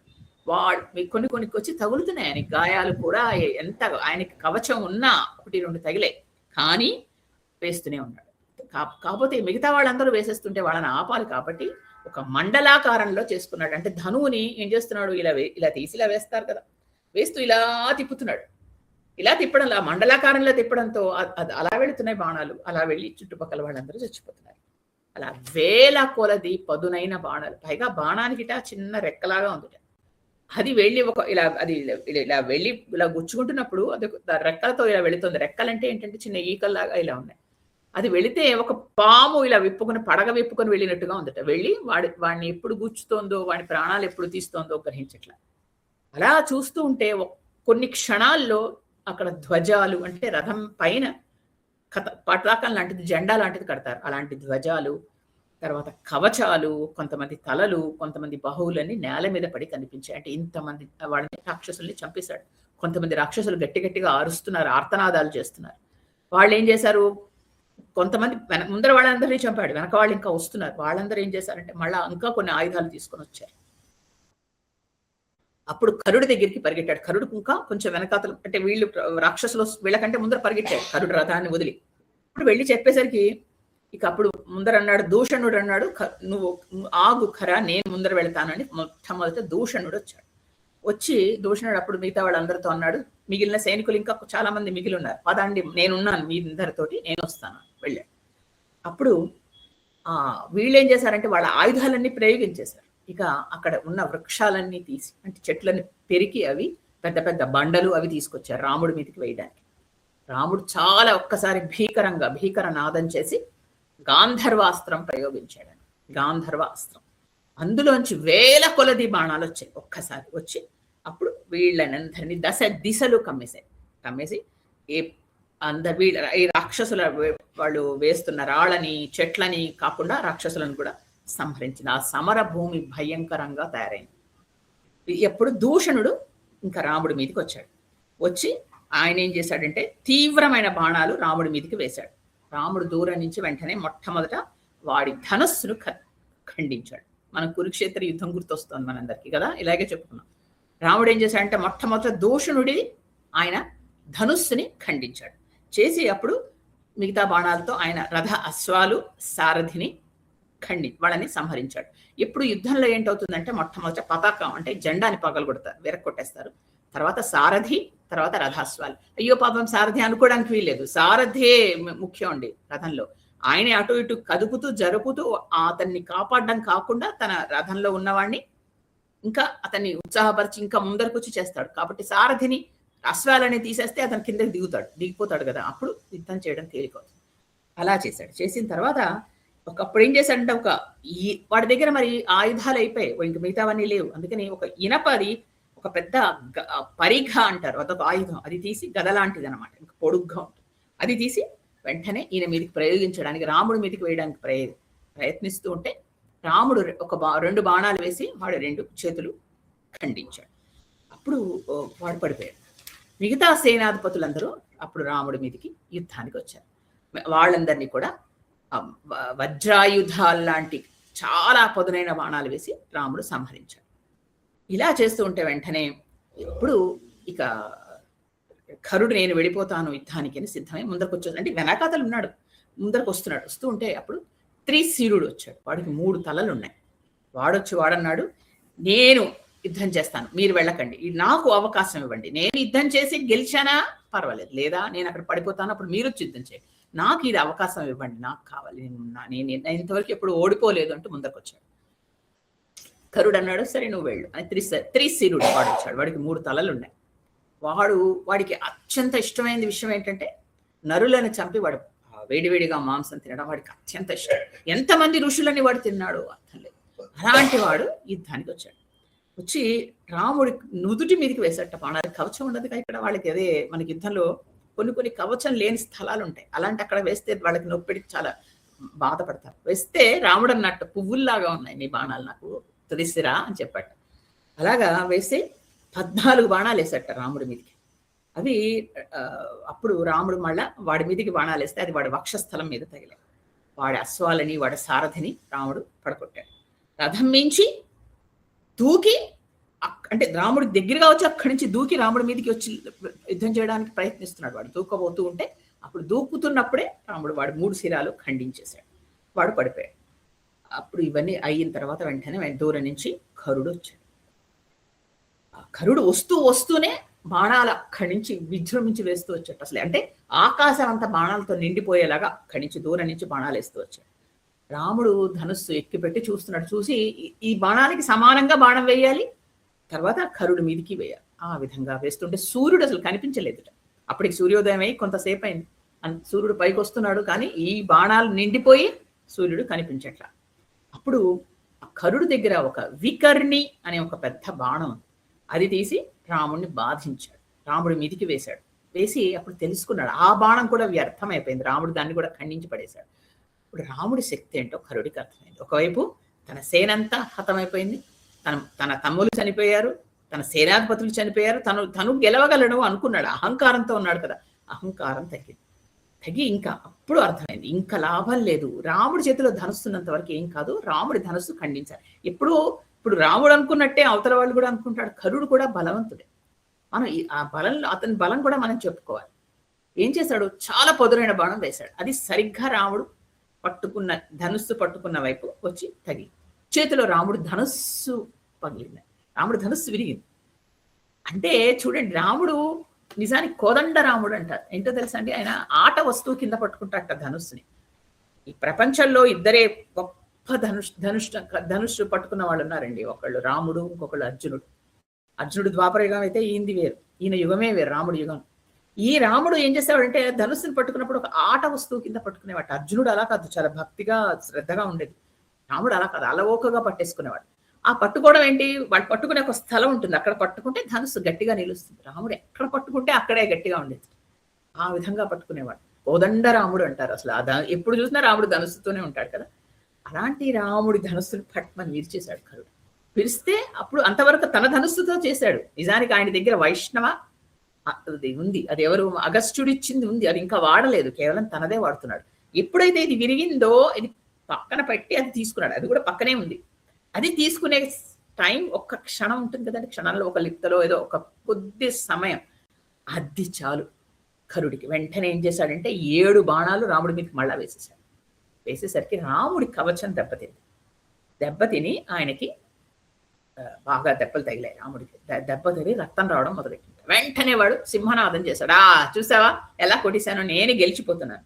ఈ లోపల రాముడు వైష్ణవ ధనుస్సు తీసుకున్నాడు. అతని చేతిలోకి తీసుకునేసరికి ఆ తేజస్సు ఆయనలో అప్పటికీ ఉంది, లేదని కాదు, ఆ ధనుస్సు పట్టుకుంటే తేజస్సు ఇంకా విజృంభిస్తుంది.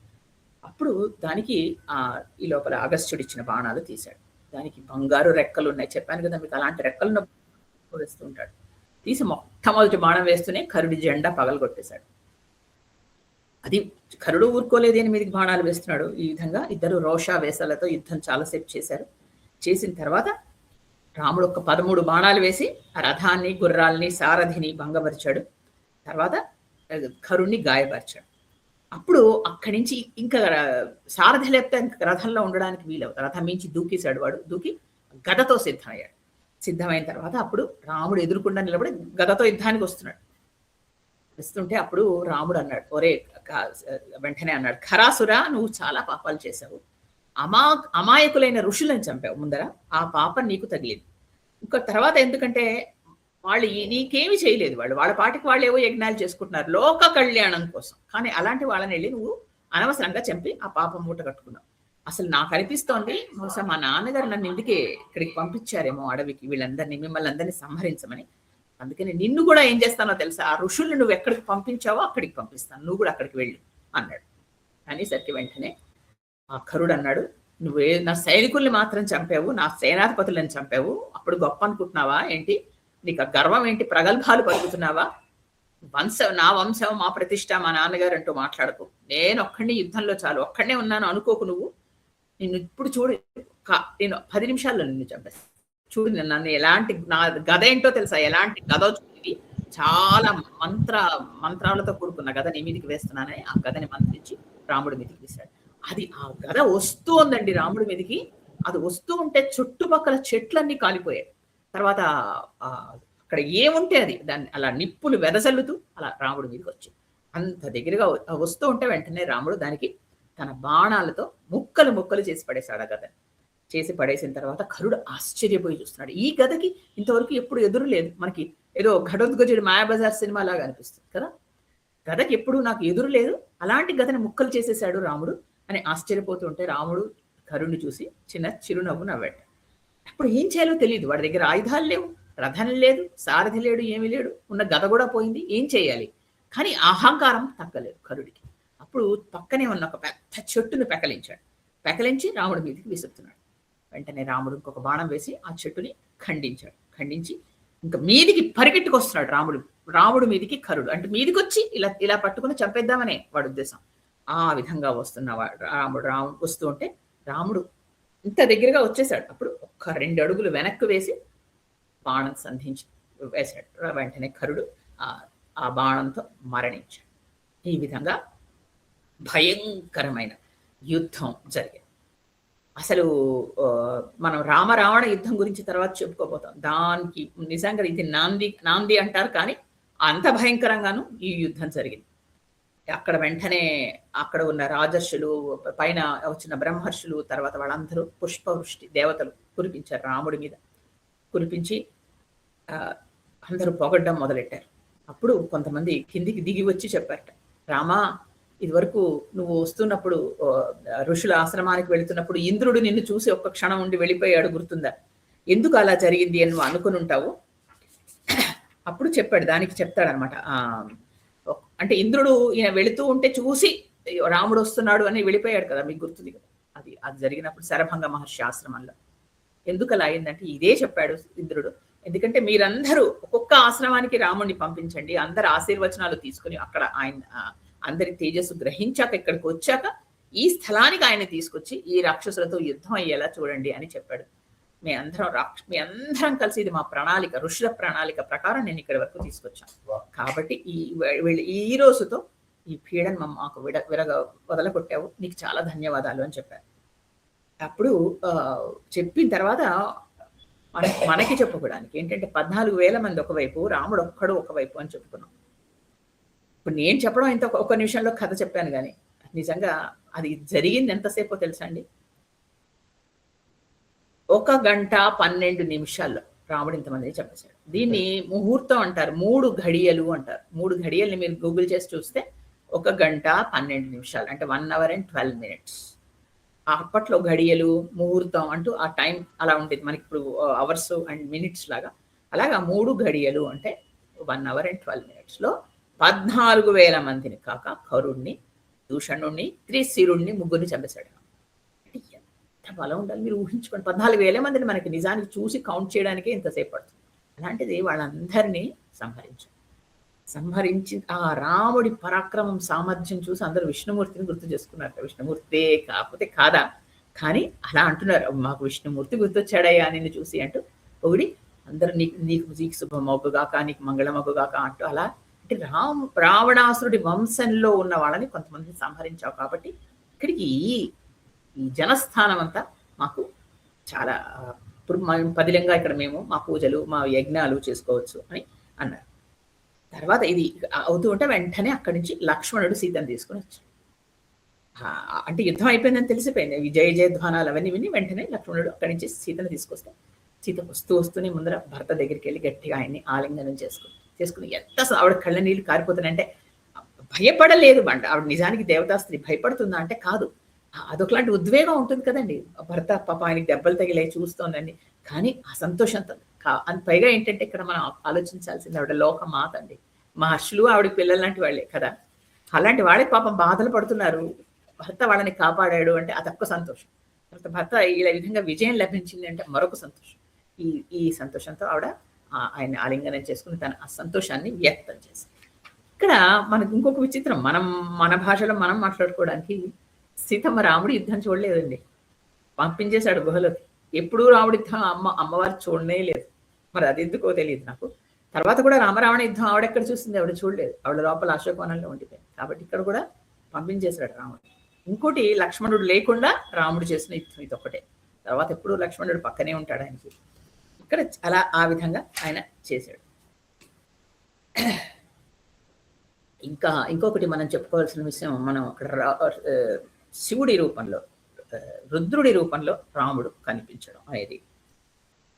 రాముడు ధనుస్సు ఎక్కి పెట్టినప్పుడు రౌద్రంగా కనిపించేవాట. ఇప్పుడు ఒక మనిషిని బాణం వెయ్యాలి అంటే ఇలా ఎక్కువ పెడతారు, ఎక్కువ పెట్టి బాణం వేస్తారు.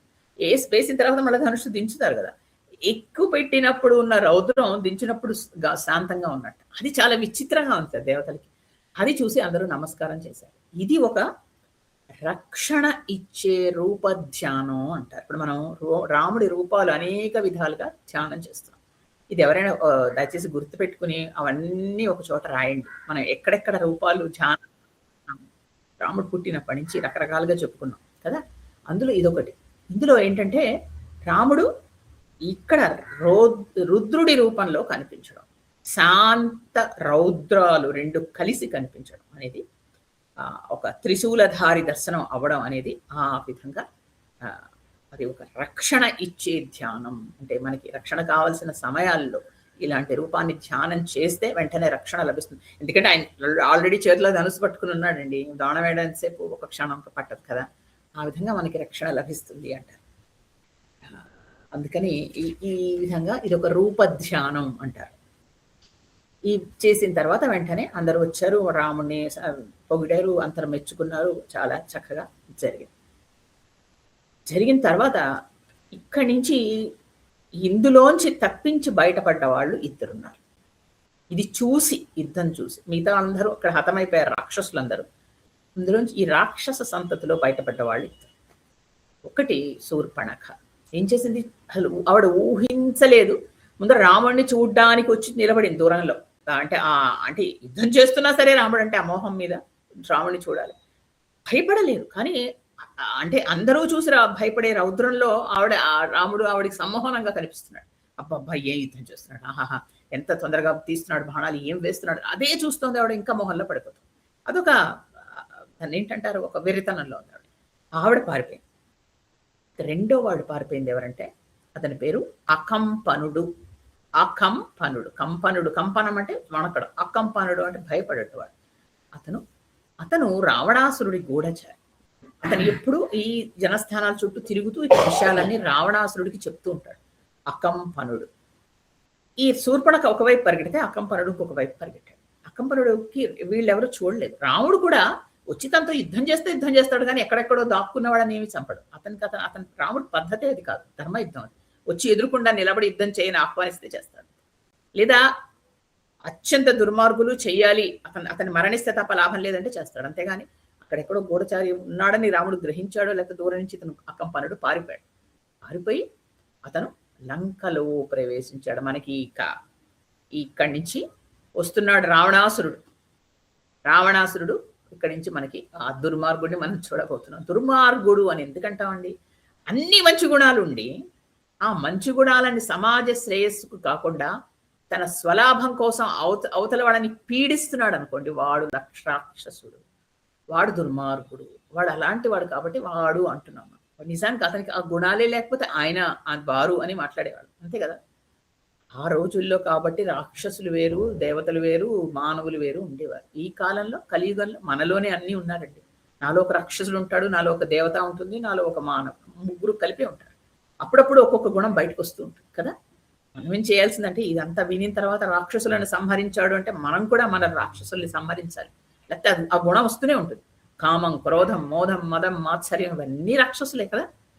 ఇలాంటి రాక్షసులు ఆ మూర్తి భవించిన రూపం ఆ రావణాసురుడు. ఆ రావణాసురుడి చరిత్ర ఒక్క నిమిషం చెప్పుకొని మనం ముందరకెళదాం. ఎందుకంటే ఇప్పుడు అకంపనుడెవరు, వాడెవరు, వీడెవరు ఇలాంటి మనకి అనుమానాలు వస్తాయి. ఇవన్నీ తెలియాలంటే ముందర చెప్పుకోవాలి. మనకి రామాయణంలో ఇక్కడ రావణాసురుడి కథ ఏం చెప్పరు. ఇదంతా మనకి ఉత్తరాఖండలో చెప్తారు. మనం ఉత్తరాఖండ వరకు మనం ఆగడం అప్పుడు యుద్ధం కూడా అయిపోతుంది. కాబట్టి మనం కొద్దిగా చెప్పుకుందాం. అసలు ఈ మొట్టమొదట సుమాలి అని ఒక రాక్షసుడు ఉండేవాడు. అప్పట్లో దేవదానవుల యుద్ధం అయింది. అప్పుడు సుమాలి ఉండేవాడు. ఇది రాక్షసుల వైపు. దేవతలు గెలిచారు. రాక్షసులందరూ ఓడిపోయారు. వాడు పారిపోవాలి. ఎక్కడికి పారిపోవాలో తెలియక వాళ్ళు ఏం చేశారంటే సముద్రం అడుగున వెళ్ళి దాక్కున్నారు. సముద్రం అడుగున ఉన్నారు వాళ్ళు. ఉన్న వాళ్ళు ఏం చేసేవారు బయటికి మధ్య మధ్యలో వచ్చి చూస్తూ ఉండేవాడు. అంటే దేవతలు గమనించినప్పుడు చూస్తూ ఉండేవాడు.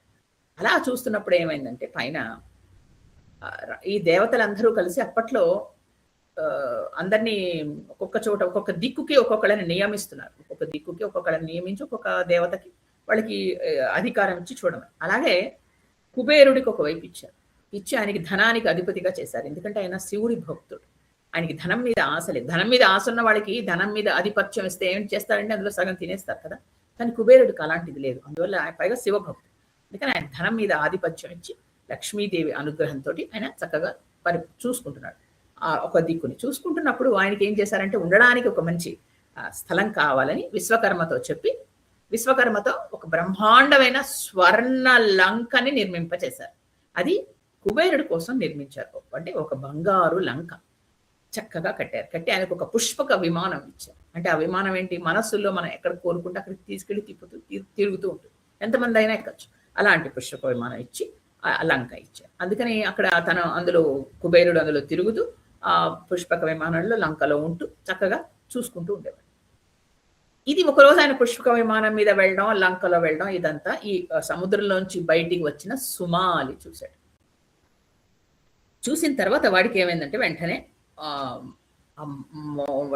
అంటే అది చూసిన తర్వాత అసూయ, మరి రాక్షసుడు కదా పక్కన పోతుంది అసూయ. ఓ ఇలాగే మా వాళ్ళు కూడా ఇలా ఉంటే బాగుంటుంది అని చూశారు. ఎవడు వీడు అసలు ఇతను ఎవరు అని చూశారు. కుబేరుడు ఆయన విశ్వవసు బ్రహ్మ అని ఒక గొప్ప బ్రహ్మర్షి ఉన్నాడు. ఆయనకి పుట్టిన కొడుకు. అసలు ఈ విశ్వవసు బ్రహ్మ ఎవరంటే బ్రహ్మకి కొడుకు పులశ్చుడు. బ్రహ్మకి అనేక మంది మానస పుత్రులు ఉన్నారు. అంటే బ్రహ్మకి సరస్వతి ద్వారా కాదు, బ్రహ్మకి మనస్సులోంచి పుట్టిన వాళ్ళందరూ బ్రహ్మర్షులు. అందులో ఒక ఆయన పులశ్చుడు, పులశ్చ బ్రహ్మ అంటారు. ఆ పులశ్చ బ్రహ్మ కొడుకు విశ్రవసు బ్రహ్మ.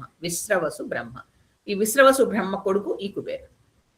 ఎందుకంటే విశ్వవసు బ్రహ్మలో ఉన్న ఆ బ్రాహ్మణత్వం తర్వాత ఆయనకున్న జపతపాలు, ఆయనకున్న తపశ్శక్తి చూసి భరద్వాజుడు అని మహర్షి మనం చెప్పుకున్నాం. భరద్వాజుడు గురించి భరద్వాజుడు ఏం చేశాడంటే వచ్చి ఆయన కూతుర్నిచ్చి పెళ్లి చేశాడు.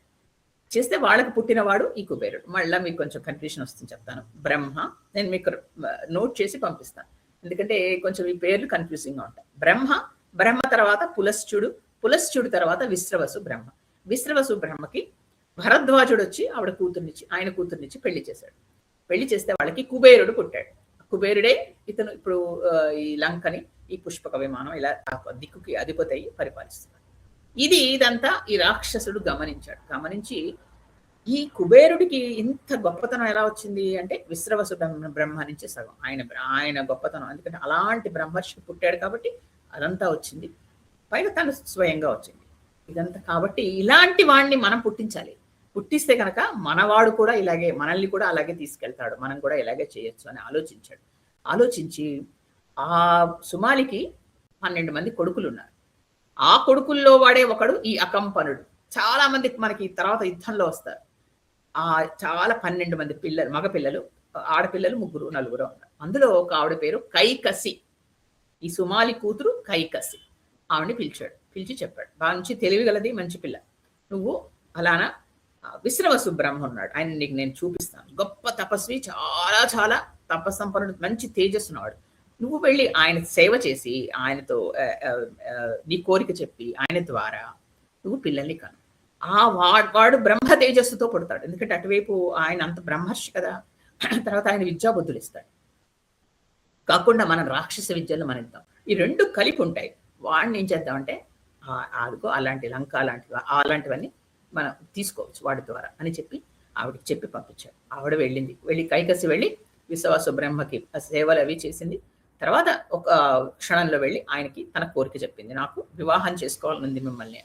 ఆ రోజుల్లో ఏంటంటే ఋషులైనా సరే వచ్చి ఒక స్త్రీ ఇలా వివాహం చేసుకోవాలనంటే అది సమంజసంగా ఉంటే ఒప్పుకోవాలి. ఒప్పుకునేవారు. ఒప్పుకున్నాడు ఆయన. ఒప్పుకుని చెప్పాడు. కానీ ఆవిడ అడిగిన సమయం అసుర సంధ్య వేళ. ఎందుకు ఆ సమయంలో అలాంటి బుద్ధి ఎందుకంటే ఇలాంటి వాళ్ళు పుట్టాలంటే అలాంటి బుద్ధే పుడుతుంది.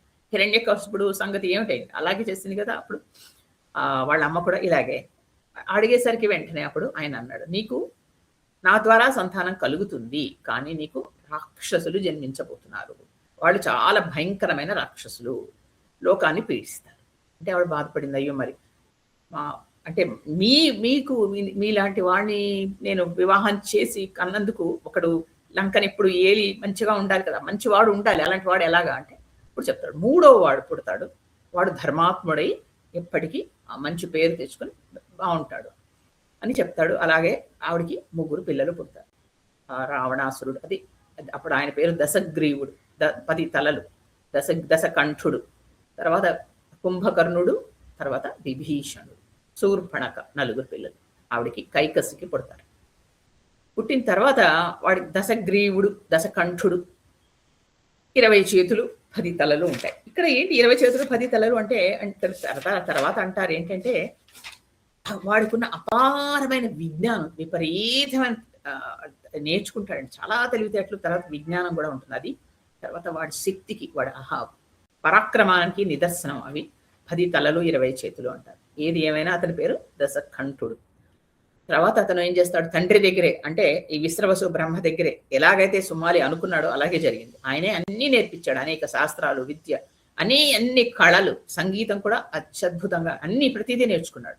నేర్చుకున్నవాడు మళ్ళా ఈ సుమాలి దగ్గర రాక్షసులకు కావలసిన విద్యలు, మాయా విద్యలు, తర్వాత మోసాలు, ఇవన్నీ తన దగ్గర నేర్చుకున్నాడు. నేర్చుకుని ఏం చేశాడంటే ఇంకా ఆ యుద్ధాలు మొదలెట్టాడు. అప్పుడు సుమాలి చెప్పాడు, ఇది నీ ఇప్పుడు శారీరక బలం సరిపోదు, అంటే 2 నీకు వచ్చాయి. ఒకటి నీకు ఇటు ఈ బ్రహ్మర్షి దగ్గర నుంచి కొంత శక్తి వచ్చింది, పుట్టుకతో వచ్చింది. తర్వాత రాక్షస బుద్ధి వచ్చింది, రాక్షస శక్తి వచ్చింది శారీరకంగా, ఎందుకంటే కైకసి కొడుకు కాబట్టి. ఈ 2 నీకు సరిపోవు, ఇంకా తపశక్తి కావాలి. కాబట్టి నువ్వు తపస్సు చేయి అని చెప్పాడు. వెళ్ళి మళ్ళా బ్రహ్మ గురించి తపస్సు చేశాడు. చేసి తీవ్రమైన 10,000 సంవత్సరాలు చేశాడు అంటారు. చేసి ఒక్కొక్క తల తీసి అందులో యజ్ఞంలో వేసేసాడు. వేస్తే ఆ తీవ్రమైన తపస్సుకి భయపడి ప్రత్యక్షమయ్యాడు. ఏమిటి అంత తీవ్రంగా ఎందుకు చేస్తున్నావు? ఎందుకు మనవడే మళ్ళా కదండి. ప్రత్యక్షమై అడిగితే అప్పుడు చెప్పాడు, నాకు దేవతలతోటి, తర్వాత యక్షులతోటి, కిన్నెరలతోటి, నాగులతోటి, వాళ్ళ కింకర్లతో, వీళ్ళెవ్వరితోట నాకు చావు రాకూడదు. నేను ఇలా ఉండాలి. అంటే అహంకారంతో మానవులు కూడా ఒకళ్ళ జాత, వాళ్ళ పేరేంటి అడగడం అని మానవుల పేర్లు చేర్చలేదు. తర్వాత వానరుల పేర్లు చేర్చలేదు. అంటే వాళ్ళు అనవసరం, వాళ్ళతో ఏమిటి నాకు అన్నట్టుగా వాళ్ళ 2ని వదిలేశారు. అంటే ఆ పేరెత్తడానికి కూడా ఆయనకి విసిగి, అంటే అంత ఎందుకు పనికిరాని వాళ్ళు అని మానవుల్ని, తర్వాత వానరుల్ని వదిలేసి మిగతా అన్ని చేర్చాడు. చేర్చి వాళ్ళతో మరణం రాకూడదు, వీళ్ళతో యక్షులు, కిన్నెర్లు, కింపురుషులు, తర్వాత దేవతలు, వీళ్ళందరినీ పేర్లు చెప్పాడు. వీళ్ళ వల్ల మరణం రాకూడదు, వాళ్ళ వల్ల మరణం రాకూడదు ఇచ్చేశాడు. ఈ 2 పేర్లు వదిలేశాడు. ఆ వరాలు తీసుకుని విజృంభించాడు. ఇంకా దేవతల మీదకి యుద్ధానికి వెళితే వాళ్ళు చంపలేరుగా అని దేవతల మీదకి యుద్ధానికి వెళ్ళిపోయాడు. వెళ్ళి వాళ్ళని అమరావతి నగరం, దేవతల వాళ్ళ రాజధాని అమరావతి, అక్కడికి వెళ్ళి యుద్ధం చేసి అక్కడ ఆయన ఐరావతం ఎక్కువ వచ్చాడు ఇంద్రుడు. ఐరావతం వచ్చి ఆయన కొమ్ములతో పొడిచింది రావణాసురుడిని. కానీ రావణాసురుడికి ఏం అవ్వలేదు, ఎందుకంటే వాళ్ళ చేతుల్లో చావులేదుగా. అంత ఆయనకి ఎప్పుడు ఇక్కడ గుర్తులు ఉండేవిట, ఐరావతం పొడిచిన గుర్తులు 1 కావు 4-5 చోట్ల. అదొక గొప్పగా చూపించుకునేవాడు. ఎవరైనా మనకి ఇలాంటి వస్తువు చూపించుకో మనం సిగ్గుపడతాం, అయ్యో ఇదేంటి ఇక్కడ అవన్నీ అంటే దెబ్బలు తగిలే, వాడికి అదొక గొప్ప అనమాట. దేవతలతో నాకు ఐరావతం పొడిచిన గుర్తు అని దాన్ని ఇదిగా చూపించుకునేవాడు. అలాగా అలా దేవతల మీదకి యుద్ధానికి వెళ్ళాడు. తర్వాత ఆయన పాతాళంలో కూడా వెళ్ళి అక్కడ వాసుకి సర్పరాజు ఆయన్ని ఓడించాడు. ఓడించి అక్కడ తక్షకుడు అని ఇంకొక సర్పరాజు ఉంటాడు. ఆ రాజు ఆయన తక్షకుడి భార్య చాలా అందంగా ఉంటుంది. ఆయనకి చాలా ఇష్టం, చాలా ప్రియమైంది. ఆవిడ్ని చెరపట్టి తెచ్చేశాడు. వీడి దగ్గరున్న ఒకటి ఏంటంటే రావణాసురుడికి పరస్త్రీ వ్యామోహం విపరీతంగా ఉంటుంది. వాడు ఇంకొకటి భార్య, ఇంకొకటి పరాయ భార్య అంటే పరస్త్రీ అని ఉండదు. నచ్చిందనుకోటి తెచ్చేస్తాడు చేపట్టి. ఏమనంటే యుద్ధం చేస్తాడు. వాడిని ఎవరు గెలవలేరు కదా. ఆ విధంగా వాడికి నచ్చింది ఎక్కడ ఏది నచ్చితే తెచ్చేసేవాడు అనమాట. అంటే ఒక స్త్రీయా ఒక వస్తువా అని విచక్షణ లేదు. అవతల వాళ్ళు బాధపడతారా, వాళ్ళని నేనేం చేస్తాను, శాడిజం, బాధపడితే మరింత సంతోషం, అలా తయారయ్యాడు. తర్వాత ఏం చేశాడు, యజ్ఞాలు ధ్వంసం చేయడం అనేది అత్యంత ఇష్టం, అతనికి హాబీ అనమాట. ఎవరైనా యజ్ఞం పూర్తి చేసి పూర్ణాహుతి ఇస్తుంటారు చూసారా, ఆ సమయంలో వెళ్ళి ధ్వంసం చేయడం మరి ఇష్టం. వెళ్ళి ధ్వంసం చేసేసేవాడు. చేసి పైగా వాళ్ళు వీళ్ళందరూ దేవతలకి వాళ్ళకి అర్ఘ్యం ఇస్తుంటే అది తీసేసుకునేవాడు. ఇలాగా చెయ్యకూడని పనులన్నీ చేసేవాడు. నువ్వు ఎంత తపస్సు చేసి, ఎంత తేజస్సు ఉండి, ఎంత విజ్ఞానం ఉంటే ఏం ప్రయోజనం అండి? ఇలా చేస్తే అతనంతా ఇందులో ఖర్చు అయిపోవట్లేదా? ఇంతమందిని ఇన్ని విధాలుగా ఇబ్బంది పెట్టి ఏడిపిస్తే అదంతా తనకి తగలట్లేదా క్షోభ? ఈ విధంగా తయారు. ఇక అంతఃపురం నిండా స్త్రీలే, ఎంతమందిని ఇచ్చాడో తెలియదు. అంటే అలాగా. తర్వాత ఏం చేశాడు, వాళ్ళ తాత మాట విన్నాడు. తాత ఏం చెప్పాడు, అక్కడ చూడరా అది ఎంత బాగుంది, అది స్వర్ణ లంక, ఆ చూడు పుష్పక విమానంలో తిరుగుతున్నాడు, వాడు నీకు నిజానికి అన్నయ్యే, మీ ఇద్దరికి తండ్రి ఒకడే, కాబట్టి నువ్వు అక్కడికి వెళ్ళు. వెంటనే అక్కడికి వెళ్ళాడు. వెళితే ఈయన్ని చూసి కుబేరుడు, ఆ తమ్ముడు అని తెలుసు కదా, పిలిచాడు లోపలికి రా. లోపలికి రా అంటే ఒక్క తోపు తోసేసి ఈ లంక నాదే అన్నాడు. అసలు ఏమైనా అర్థం ఉందండి? వెంటనే కుబేరుడు అక్కడి నుంచి వదిలి వచ్చేసాడు బయటికి. ఎందుకంటే యుద్ధం చేసి గెలవలేడు ఇలాంటి వాడితోటి. వాడికి వరం ఉందిగా, పుష్పక విమానం తీసి లాక్కున్నాడు. తర్వాత లంకని లాగేసుకుని అందరూ అక్కడికి వచ్చి ఉండడం మొదలెట్టారు. సుమాలి వాళ్ళందరూ వచ్చేసారు, కైకసి వచ్చి లంకలో నిశ్చింతగా హాయిగా ఉంటున్నారు. తను ఏం చేశాడు, తన సేనాపతుల కింద తన మావయ్యలనే పెట్టుకున్నాడు. ఇప్పుడు ఇందులో అకంపనుడు కూడా ఒక మావయ్య. ఇలా అందరూ మావయ్యలని తన కొంతమంది సేనాధిపతులు, కొంతమంది గూఢచారుల కింద పెట్టుకున్నాడు. పెట్టుకుని రాజ్యాన్ని తను అక్కడ సురక్షితం చేసేసుకున్నాడు. వీడి పేరు దశకంఠుడు. ఏం చేశాడు, ఒకరోజు ఈ పుష్పక విమానం వేసుకొని తిరుగుతున్నాడు. తిరుగుతూ ఉంటే కైలాస పర్వతం వైపు వెళ్ళాడు. అక్కడికి వెళ్ళి ఆగిపోయింది. అక్కడ మరి అది శివుడు పార్వతి ఉండే చోటు, వీడికి అది లెక్కలేదు, వెళ్ళిపోతున్నాడు. ఆగిపోయేసరికి ఆగిపోయింది ఏంటి అనేసరికి అక్కడ నంది ప్రమదగణాలు వాళ్ళు చెప్పారు, ఇది నువ్వు దాటి వెళ్ళలేవు, ఎందుకంటే ఇక్కడ ఇది శివుడు ఉండే చోటు. అంటే అహంకారంతో దిగి అప్పటికి మరి ఆ వర గర్వంతో ఉన్నాడు కదా, అది మొత్తం కైలాసాన్ని పెకలించడానికి చూశాడు. ఇప్పుడు శివుడు తాండవం చేస్తున్న సమయం. కదిలేసరికి కొంచెం ఆ కొండ, వెంటనే ఆయన ఏం చేశాడు, అరికాలుతో ఆ కొండని గట్టిగా ఇలా నొక్కి పెట్టాడు. నొక్కి పెట్టేసరికి వీడు శరీరం మీద కొండ ఉండిపోయాడు. గట్టిగా గట్టిగా ప్రపంచం దద్దరెళ్ళిపోయేలాగా అరిచాట. రవం చేశాడు. రవము అంటే శబ్దం. వెంటనే అప్పుడు శివుడు, ఎవర్రా ఈ రవం చేస్తున్నారు, రావణ అన్నట్టు. అంటే ఒక తిట్టు లాంటిదే. ఏమిటి ఇంత అసహ్యంగా, ఇంత గట్టిగా ప్రపంచం అరిచిపోయేలాగా అరుస్తున్నావు నువ్వు, ఏమిట్రా? రావణ అంటే మెప్పుకోలు లేకపోతే ఓ బిరుదు కాదు, అంటే యువతలేని ఇతర వాళ్ళని హింసిస్తున్నాడు. అది అప్పటి నుంచి వాడి పేరు రావణ అని వచ్చింది. ఈ వెంటనే ఏం చేశాడంటే ఈ శరీరం అంతా కొండ కింద ఉండిపోయి నలిగిపోతుంటే అప్పుడు అర్థమైంది శివుడు ఎలాంటి వాడు. వెంటనే ఆయన్ని స్తుతి చేశాడు. శివుడికి అదే మనం అంటాం కదా, స్తోత్రం, సారీ అప్పుడు చేయలేదు యాక్చువల్గా, శివతాండవ స్తోత్రం అప్పుడు చేయలేదు, తర్వాత చేశాడు. శివుడికి స్తుతి చేసేసరికి శివుడు దయాళు, ఎవరైనా స్తుతి చేసి తనని శరణం అంటే ఆయన రక్షిస్తాడు. వెంటనే ఆయన ప్రత్యక్షమై బరువు తీసేశాడు. తీసేసిన తర్వాత అప్పటి నుంచి ఆయన శివభక్తుడు అయ్యాడు. శివభక్తుడై శివుడిని పూజించేవాడు. శివుణ్ణి మాత్రమే పూజించేవాడు. ఆ విధంగా భక్తి అబ్బింది. తర్వాత తపస్సు చేసి బ్రహ్మాన్ని మెప్పించాడు కాబట్టి వరాలు వచ్చాయి, అనేక వరాలు పొందాడు. తర్వాత ఈ వర గర్వం, శివుణ్ణి మెప్పించాననే అహంకారం, ఇంకా అక్కడి నుంచి నా పేరు రావణ అని పెట్టుకున్నాడు. అది చూడండి, శూర్పణఖలాగా రావణ. ఆ విధంగా అందరూ రావణాసురుడు రావణ రావణ అని పిలిచేవాడు. అలాంటి రావణాసురుడి దగ్గరికి ఈ అకంపనుడు వెళ్ళాడు. ఇక ఈ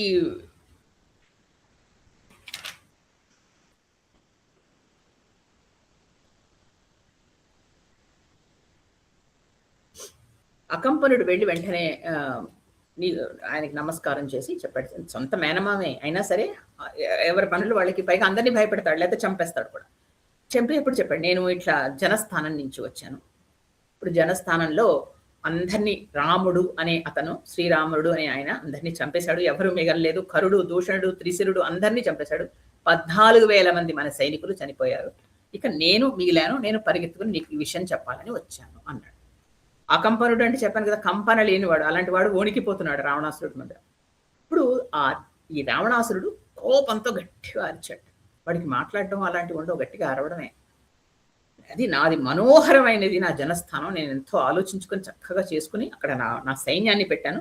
ఎవడక్కడ పాడు చేసింది నువ్వు చెప్పు, ఇప్పుడే వెళ్ళి వాడిని నేను చంపేస్తాను.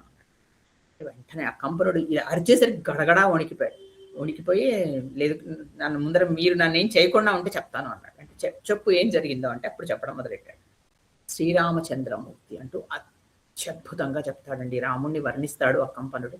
అలాంటి వాడు లేడు, నేను ఎప్పుడూ చూడలేదు. అసలు అంత అందగాన్ని చూడలేదు, అలాంటి వీరుణ్ణి చూడలేదు.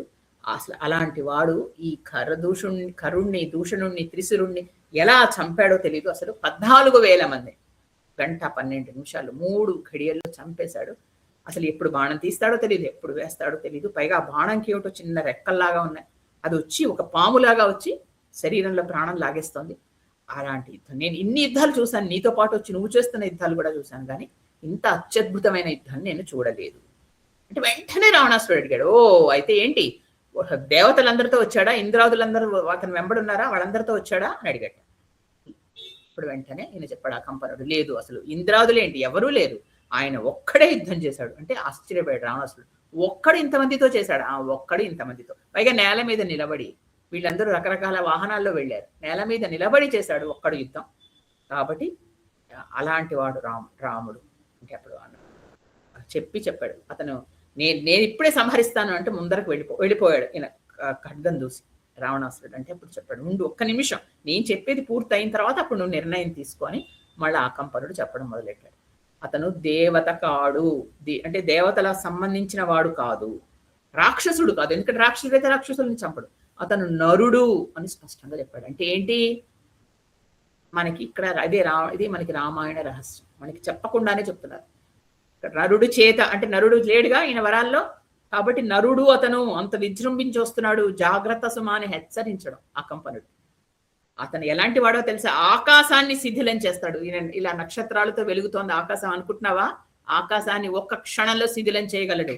తర్వాత సముద్రంలో భూమండలం మునుగుతోంది అనుకో, దాన్ని పైకి తీసి రక్షించగలడు అన్నాడు. అంటే ఏంటో తెలుసా అండి, ఆయనలో భూవరాహ అవతారాన్ని చూస్తున్నాడు ఆ కంపనుడు. ఎందుకు అలాంటి రాక్షసుడు నోట్లోంచి ఇలాంటి మాట వచ్చింది? ఇదేనండి, మనం అంత రాక్షసులైనా వాళ్ళ నోట్లోంచి అలాంటి మాటలు తెలియకుండానే మన విష్ణుమూర్తి అవతారం గురించి చెప్పి భూమండలం సముద్రంలో మునిగిపోతూ ఉంటే రక్షించగలవాడు అన్నాడు. అని సముద్రంలో నీరు ఇంకింప చేయగలడు, చూశాను నేను. తర్వాత ప్రాణులను సృష్టించగలడు, వాళ్ళని తర్వాత లయం కూడా చేయగలడు అని చెప్పాడు. అంటే సృష్టించగలడని ఆయన ఎలా అనుకోగలడు? అనుకోకుండా అకంపనుడి నోట్లోంచి విష్ణుమూర్తి స్తుతి వస్తోంది. అంత అత్యద్భుతంగా అకంపనుడు చెప్పాడు. అసాధ్యం, అతన్ని జయించడం అసాధ్యం నా రావణ, నువ్వేదో అనుకుని ముందరికి వెళ్ళిపోయి నేను చేస్తాను అనుకోకు, ఆయన్ని ఎవరు జయించలేరు, అసంభవం అని చెప్పాడు. చెప్పి ఆయన పురుషోత్తముడు, మహా యశస్వి, పైగా ఆయన తమ్ముడున్నాడు, ఆయన లక్ష్మణుడు. ఆయనకు కూడా ఈయనలాగే నేను చూశాను, గూఢచారి కదా, అన్ని గమనిస్తున్నాను. అంతకు ముందర కూడా వెళ్ళి నేను చూశాను. ఆయన వెంబడే ఉంటాడు ఎప్పుడు, చాలా రాముడు ఇలాగే ఉంటాడు. ఆయన కూడా బలశాలి, ఆయన కూడా చాలా గొప్పగా పరాక్రమవంతుడు, అలాంటి వాడు అని చెప్పాడు. చెప్పిన తర్వాత నాకు ఏదైనా మరి నేను వాళ్ళని చంపాలి, ఎలాగైనా సరే నేను వెళ్ళాలి ఆ యుద్ధానికి అంటే ఆగట్లే. అప్పుడు చెప్పాడు, ఒకే ఒక్క ఉపాయం ఉంది. ఏంటో తెలుసా? రాముడికి ఉన్న ఒకే ఒక్క బలహీనత ఏంటంటే ఆయన భార్య. రాముడి భార్య అత్యంత సుందరి. నేను అలాంటి సుందరిని భూలోకంలో చూడలేదు. ఆవిడ భూలోకంలో ఉండే ఒక ఏంటంటే మనుష్యకాంత కాదు, తర్వాత దేవకాంత కూడా కాదు, మనుష్యకాంత కాదు, రాక్షసకాంత కాదు అన్నాడు. దేవకాంత కాదు, మనుష్యకాంత కాదు. ఎవరండి ఆవిడ? దేవదేవి, దేవతలు కూడా కొలుచుకునే పరాశక్తి ఆవిడ కదండి. ఇవన్నీ ఆయన నోట్లోంచి వచ్చేసాయి. ఆవిడ దేవత కాదు, మానవ స్త్రీ కాదు, రాక్షస స్త్రీ కాదు అని చెప్తున్నాడు చక్కగా. అంటే ఆవిడ అమ్మవారు లక్ష్మీదేవి అని స్పష్టంగా చెప్తున్నాడు. అంటే ఆయన లక్ష్మీదేవి అని ఆయనకి అకంపనుడికి తెలియదు. ఆయన తెలియకుండా ఆయన నోట్లోంచి వచ్చేస్తాయి ఇలాంటి మాట. ఇప్పుడు చెప్పాడు, అంటే నేను చూశాను, దూరం నుంచి చూస్తున్నాను, రాముడికి చాలా ప్రాణం, ఇష్టం కాదు ప్రాణం, ఆమె లేకుండా ఆయన ఉండడు. కాబట్టి ఆవిడని ఏదో మాయోపాయంతో జాగ్రత్తగా ఆలోచించి అపహరించు. ఇప్పుడు ఏం చేస్తాడో తెలుసా, రాముడు ఆవిడ లేకపోతే ఎక్కువ కాలం బతకడు, మరణిస్తాడు. ఇది చాలా తేలిక రాముడిని చంపడం. ఎదురు పడి బాణాలేసి నువ్వు చంపలేవు. కాబట్టి ఆవిడ భార్య, నీకు ఎలాగో భార్యలను అపహరించడం అలవాటేగా, అందుకని తెచ్చేసి, అది నీకు తేలిక అని చెప్పాడు. అకంపనుడు అంటే రావణాసురుడు మేనమామ ఇవన్నీ చెప్పాడు. చెప్పేసరికి సరే అని పంపించాడు. అంత తెలివితేటలు లేకుండా రావణాసురుడు వెళ్ళాడు, ఆలోచించుకున్నాడు. ఆ రోజు రాత్రి చెప్పి వెళ్ళాడు, ఆలోచించాడు. ఆలోచించి తెల్లారుజామున ఒక నిర్ణయానికి వచ్చాడు. వచ్చి వెంటనే అక్కడ ఒక ఆయన బోల్డని రథాలు అన్ని ఇలాగ ఆకాశంలో ఎగిరే, అలాంటిది కొన్ని ఖరములు పూల్చిన రథం ఉంది. అంటే ఖరము అంటే ఏంటంటే గాడిద అని కాదు ఇక్కడ అర్థం. అశ్వ సంతానంలో అదొక సంతానంలో అది చాలా క్రూరంగా ఒక పిశాచాల్లా ఉంటాయి వాటి మొహాలు. అలాంటి అవన్నీ పూల్చిన రథం వెక్కి అక్కడి నుంచి లంక నుంచి బయటకు వచ్చి ఒక అడవిలో దిగాడు. దిగి అక్కడ ఒక ఆశ్రమానికి వెళ్ళాడు. వెళ్ళి అక్కడ ఒక ఋషి లాంటి ఆయన తపస్సు చేసుకుంటున్నాడు, అన్ని పెంచుకుని గడ్డాలు. ఆయన దగ్గరికి వెళ్ళి నమస్కారం చేస్తే ఆయన లేచి ఆశ్చర్యపోయి, హే రావణ, నువ్వేంటి ఇంత దూరం వచ్చావు, ఏంటి నాయన, ఏం కావాలి, అందరూ కుశలమే కదా అని అడిగాడు. ఆయన ఎవరో తెలుసా అండి, మారీచుడు. మారీచుడు మీకు గుర్తొచ్చాడా? బాలకాండలో రాముడు తాటికి చంపాక మారీచుడు సుబాహుడు అనే రాక్షసుల్ని ఇద్దరితో యుద్ధం చేస్తాడు. సుబాహుడిని చంపేస్తాడు. మారీచుడిని ఒక బాణం కొట్టేసరికి అతను దూరంగా వెళ్ళి ఎక్కడో పడతాడు. ఆ మారీచుడి దగ్గరికి రావణాసురుడు వెళ్ళాడు. వెళ్ళి, ఎందుకు వచ్చావు, అందరూ కుశలమేగా, ఎందుకు వచ్చావు నాయన అని అడిగాడు. అప్పటికైనా పెద్ద ఆయన మారీచుడు, రావణాసురుడు అతనితో కంపేర్ చేస్తే చిన్నవాడు. ఇప్పుడు చెప్పాడు, ఇలా రాముడు అనేవాడు, శ్రీరాముడు అనేవాడు వచ్చాట. వచ్చి అక్కడ జనస్థానంలో మాకు చాలా ఇవన్నీ ఉంటే కనుక మా రాక్షసుల్ని, కరుణ్ణి, దూషణ్ణి, త్రిశరుణ్ణి అందరినీ చంపేశాడు. 14,000 మంది సేనని చంపాడు. వాడిని నేను బాధించాలి, వాడిని నేను చంపాలి, దానికి నీ సహాయం నాకు కావాలి అని అడిగేసరికి అప్పుడు గడగడ ఆ మాట వినగానే మారీచుడు గడగడ వణికిపోయాడు. అసలు చెప్పాట, నీకు విషయం తెలుసా, అసలు నీకు ఎవరు ఈ మాట అన్నది, అసలు నీతో ఈ మాట వెళ్ళి రాముడితో యుద్ధం చెయ్యి, రాముడితో నువ్వు వాళ్ళ భార్యను అపహరించు అని చెప్పిన వాళ్ళు ఎవరో చాలా శత్రువులు ఉన్నారు రావణ, నీకు తెలియట్లేదు, నీ దగ్గరే ఉన్నారు వాళ్ళు, నీ అంతం చూడాలని ఇలాంటివన్నీ చెప్తున్నారు. ఇది గనక చేసావా నీకు లంక కాదు, నీ కులం నాశనం అయిపోతుంది, నా మాట విని. అసలు నీకు ఇలాంటి నీకు సలహా ఇచ్చిన వాళ్ళు ఎవరయ్యా, కొంచెం ఒక్కసారి ఆలోచించాలి, ఆయన ఎలాంటి వాడో. అలాంటి మాటలు ఆలోచించని కూడా ఆలోచించక్కర్లేదు, వదిలేసేయి అని చెప్పాడు. అంటే వెంటనే ఇతను వినలేదు. నేను పర్వాలేదు, నేను ముందరకు వెళ్ళగలను, నేను వెళ్ళి చేస్తాను, అది ఇది అంటే అప్పుడు చెప్పాడు, నీకు రాముడి అంటే ఏంటో తెలియట్లేదు, రాముడు ఎవరో తెలియట్లేదు, నాకు రాముడికి కొన్ని ఇదివరకు సమస్యలు వచ్చాయి, తర్వాత నేను చూశాను, నాకు అప్పటి నుంచి రా అనే మాటతో ఏదొచ్చినా భయమే. ఎవరైనా రాయి అంటే నేను పారిపోతాను, లేదా రాయితో ఇంకేదైనా రాతో, ఇంకా రాకు సంబంధించిన రంపము, రాతో ఏదైనా రా అని వస్తే చాలు, నేను అక్కడి నుంచి భయపడి పారిపోతున్నాను. అంతా నాకు పగలు రాత్రి కూడా భయమే. కాబట్టి దయచేసి నువ్వు వద్దు, నువ్వు రాముడితో యుద్ధం చెయ్యలేవు, అతనితో యుద్ధం చేయడం అనేది అసంభవం, కాబట్టి బుద్ధి ఆలోచన విరమించుకొని వెళ్ళిపోవాలి అంటే వెంటనే ఏమనుకున్నాడో ఆలోచించుకున్నాడో తెలీదు. సరే అని అక్కడి నుంచి మళ్ళా విమానం ఎక్కి లంకకు వెళ్ళిపోయి అక్కడికి అమ్మయ్య అని ఆ రోజు రాత్రి ఆ విధంగా గడిచింది. అంటే మారీచుడు సలహా ఎప్పుడూ సలహా వినని వాడు ఆ రోజు సలహా విని దాన్ని పాటించి వెనక్కి వెళ్ళి తన అంతఃపురానికి వెళ్ళి తన స్త్రీలతో ఉండిపోయాడు. ఇక్కడికి ఈరోజు ఆపుతాను. మనకి ఈరోజు రావణాసురుడి ఇంట్రడక్షన్ అయింది. ఒక హీరో ఎంత ముఖ్యమో ఒక దానిలో ఒక విలన్ కూడా అలాంటి వాడే. అందులో ఇతనికి అన్ని చెప్పాను నేను, అన్ని విధాలుగా తెలివితేటలు ఉన్నాయి, తపశక్తి ఉంది, వరాలు ఉన్నాయి, అన్నీ ఉన్నా చెయ్యకూడని పనులు చేసి ఆ వరాలని వాటిని తన స్వార్థానికి వాడుకున్నవాడు ఏమిటవుతాడు జీవితంలో అనే దానికి గొప్ప ఉదాహరణ రావణాసురుడు. అన్నీ ఉన్నాయి, ఏవి లేవు, ఉండి ఏం ప్రయోజనం, దేనికి పనికి రాకుండా తనుకోవడం కాకుండా కులాన్ని నాశనం చేశాడు, ఎవరూ లేకుండా చేసుకున్నాడు. దీనికి కారణం ఏంటంటే పరగర్వం, తర్వాత అహంకారం. కోర్స్ అతనికి ఉన్న శాపాలు అవన్నీ వేరేది అనుకోండి, కానీ ఇక్కడ ఏంటంటే మెయిన్ స్వార్థం. ప్రతిదీ నాకే కావాలనుకునే స్వార్థం. ఒక వస్తువు మీరు లంకలో అదే మీకు తర్వాత వర్ణన వస్తుంది. వచ్చి ఆ వస్తువు బావుంది, ఈ వస్తువు బావుందని వాల్మీకి రకరకాలుగా వర్ణిస్తూ చెప్తూ ఉంటారు మనకి. ఆ పుష్పక విమానం. వస్తువులే అక్కడ బావుండేవి. మనుషులేం బావుండరు. మనుషులందరూ ఇలాంటి స్వార్థాలే. అంటే ఇప్పుడు మనం ఎవరింటికైనా వెళ్ళాము. వాళ్ళ ఇంట్లో ఏదో బావుంది. చాలా బావుందని వెంటనే మనతో తెచ్చేసుకుంటామా? బావుంది ఎక్కడ కొన్నారని అడుగుతాం. నచ్చితే మనం కూడా వెళ్లి కొనుక్కుంటాం. లేదా చూసి ఆనందించి వచ్చేస్తాం. రావణాసురుడు అలా కాదు. మన ఇంటికొచ్చి మనకు నచ్చితే ఓహో! ఇది బావుందా తీసుకెళ్ళిపోతాడు. పోనీ వస్తువులు పర్వాలే. మనుషులు బావున్నారా? సరే ఇది నేను పట్టుకెళ్ళిపోతా. అంటే ఏంటిది? అది అలాంటి వాడు. పైగా అది కూడా కాకుండా ఇంకోటి ఏం చేస్తాడు? అవతల వాళ్ళు ఎక్కడో ఏదో ఏదో యజ్ఞమో, యాగమో చేసుకుంటుంటే వచ్చి దాన్ని ధ్వంసం చేయడం. తర్వాత అతనికి అత్యంత ఇష్టమైన పని ఏంటో తెలుసా అండి? అమరావతి లాంటివి వెళ్ళి అక్కడ ఉన్న నందనవనం ఉంటుంది దేవతలకి. దాన్ని నాశనం చేయడం ఇష్టం.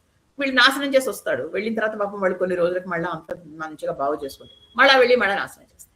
అది అతనికి ఇష్టమైన పని. ఏంటది? దాన్ని ఏంటంటారు? శాడిజం అంటారా? ఏంటంటారు? నవగ్రహాలు అతని అధీనంలో చేసుకుంటాడు. సూర్యుడు చంద్రుడు ఉదయిస్తూ ఉంటే చేయి పెట్టి ఆపేస్తాడు. ఇటు అటెళ్ళు అంటాడు. ఏంటిది అసలు? అలా అనమాట. అలాంటి అహంకారి రావణాసురుడు. రాముడిలో ఉన్న సుగుణాలన్నీ రాముడైతే దుర్గుణాలన్నీ రావణాసురుడు.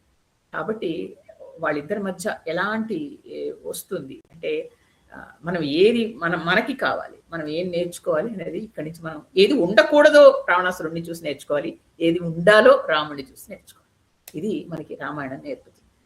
తర్వాత ఒక చెడుని మంచి ఎలా జయిస్తుంది అనేది మనకి తెలుస్తుంది. ఇక్కడితో ఆపేస్తాను.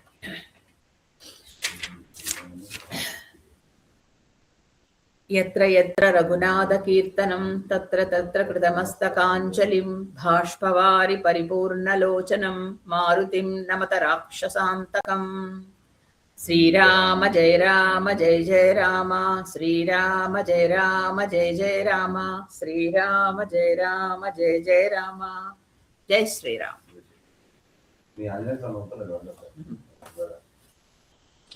అమ్మా రావణుడు వాళ్ళ పుట్టుక దగ్గర కొన్ని లైన్స్ రాయాలి. అక్కడ మాత్రం గ్యాప్ వస్తుంది. చెప్పడానికి చూస్తాను. చెప్పమ్మా. కరుడు 14,000 మంది నరరూప రాక్షసులను తీసుకుని రాముడి మీదకి యుద్ధానికి క్రోధంతో దూషణుడితో కూడా తీసుకుని వెళ్ళాడు. కరుడు బంగారు రథం మీద ఆయుధాలు ధరించి వెళ్ళాడు. 14,000 మంది అరుపులతో పక్షులు జంతువులు పరిగెడుతున్నాయి. రాముడు వెంటనే గ్రహించేశాడు. శూర్పణకు వెళ్ళింది కాబట్టి వారి సైన్యంతో వస్తోంది లక్ష్మణ అని చెప్పాడు. నేను మాత్రమే యుద్ధం చేస్తాను. నువ్వు సీతను తీసుకుని గుహలో భద్రంగా ఉంచు అని తన పాదాల మీద ఆనపెట్టి లక్ష్మణుడు మరి మాట్లాడకుండా చేసేశాడు. తాను సంపాదించుకున్న అస్త్ర శస్త్రాలు, ఇన్ని సంవత్సరాల్లో తాను ఋషుల నుంచి పొందిన సాధన బలం మీద నమ్మకంతో మాట్లాడాడు రాముడు. రాక్షసులు ఎన్నో ఆయుధాలతో వచ్చి పర్వతంలా నిలబడి ఉన్న రాముని చూశారు. రుద్రావతారంలో దర్శనమిచ్చాడు. శివుడులా ఉన్నాడు. సింహనాదం చేసి బాణాలు వేయటం మొదలు పెట్టారు. పర్వతంలా నిలబడి ఉన్న రాముడు అన్ని వైపుల నుంచి వస్తున్న ఆయుధాలను రెప్పపాటులో బాణాలను సంధించాడు. ఒకేసారి 1000 బాణాలు వేసి వారి ఆయుధాలను నిరోధించాడు. ఒక మండలాకారంలో బాణాలను వేల కొలిది రెప్పపాటు కాలంలో వేసి అందరినీ వధిస్తున్నాడు. అప్పుడు ముందు దూషణుడు వచ్చాడు. మిగిలిన రాక్షసులు బండలు చెట్లను వేస్తే రాముడు గంధర్వాస్త్రం ప్రయోగించి వాటిని ఎదుర్కొన్నాడు. దూషణుడి ధనుసుని జెండాని సారథిని రథాస్వాలను ఖండించాడు. అప్పుడు దూషణుడు 2 చేతులను ఖండించాడు. త్రిశరుడు వచ్చాడు. వాడికి నరుల్ని చంపి వేడి మాంసం తినటం ఇష్టం. వాడు రాముడు నుదుటి మీదకి 14 బాణాలు వేశాడు. రాముడు వాడి 3 సిరలు ఖండించేశాడు. కరుడు వస్తూనే ఆకాశం నిండిపోయేలా బాణాలు వేస్తూ వచ్చాడు. సూర్యుడు కనిపించలేదు. వికరణి అనే బాణంతో రాముడిని హింసించాడు. దాన్ని కూడా రాముడు ఖండించాడు. రాముడు బలం ఆయన ధనుస్సు అని దాని మీద వేశాడు బాణం. అది విరిగింది. అప్పటి వరకు తన ధనుస్సునే వాడాడు రాముడు. క్షణంలో తన పక్కన ఉన్న విష్ణు ధనుసును తీశాడు. ఆ రెప్పపాటు కాలంలో కరుడు 7 బాణాలు వేశాడు. రాముడి కవచం పగిలి గాయపడ్డాడు. అప్పుడు వైష్ణవ ధనుస్తో అగస్త్యుడు ఇచ్చిన 13 బాణాలు వేసి జెండాని రథాన్ని అన్ని ధ్వంసం చేసి కరుణ్ణి గాయపరిచాడు. నువ్వు ఎన్నో పాపాలు చేసావు. ఋషులని నువ్వు ఎక్కడికి పంపావో నిన్ను అక్కడికే పంపేస్తాననగానే కరుడు మంత్రించిన తన గదను ప్రయోగించాడు. అది వస్తూ ఉంటే చెట్లు కాలిపోయాయి దాని వేడికి. రాముడు తన దగ్గరికి వచ్చే లోపలే దాన్ని ధ్వంసం చేసేశాడు. కరుడు చెట్టుని విసిరాడు. రాముడు దాన్ని పెకిలించేశాడు. మీదకు వస్తున్న కరుణ్ణి బాణంతో ఖండించేశాడు. చాలా భయంకరంగా జరిగింది ఈ యుద్ధం. దేవతలు చాలా సంతోషించి పుష్పవర్షం కురిపించారు. ఇంద్రుడు నిన్ను చూసి వెళ్ళిపోయాడు కదా, అప్పుడు అందరి ఆశ్రమాలు నువ్వు దర్శించాక ఇక్కడికి పంపమని చెప్పాడు. ఇదంతా మా ప్రణాళిక అని చెప్పారు. లక్ష్మణుడు సీతను తీసుకువచ్చాడు. ఆమె సంతోషంతో లోకమాత అయిన ఆమె భర్తను ఆలింగనం చేసుకుని తన సంతోషాన్ని వ్యక్తపరిచింది. సీత రాముడి యుద్ధం ఎప్పుడూ చూడలేదు. లక్ష్మణుడు లేకుండా కూడా చేసిన యుద్ధం ఇదొక్కటే. రాముడు ధనుసు ఎక్కిపెట్టినప్పుడు రౌద్రంగాను, దించినప్పుడు శాంతంగాను ఉంటాడు. త్రిశూలాధారి రూపం రక్షణ ఇస్తుంది. అందరూ రాముణ్ణి మెచ్చుకున్నారు. ఈ యుద్ధంలో రాక్షసుల్లో బయటపడి పారిపోయిన వారు ఇద్దరు. ఒకరు శూర్పణకైతే ఇంకొకడు అకంపనుడు. ఈయన రావణాసురుడి గూఢాచారి. ఇద్దరు చెరో వైపు పారిపోయారు. అకంపనుడు లంకలో ప్రవేశించాడు. మనలోనే మంచి గుణం, రాక్షస గుణం రెండూ ఉంటాయి. మనం కూడా మనలోని రాక్షసత్వాన్ని వధించాలి. సుమాలి అనే రాక్షసుడు గురించి చెప్పుకుందాం. దేవదానవుల యుద్ధ సమయంలో రాక్షసులు ఓడిపోయారు. వారు దాక్కున్నారు. దేవతలకి ఒక్కొక్క ఆధిపత్యం ఇచ్చారు.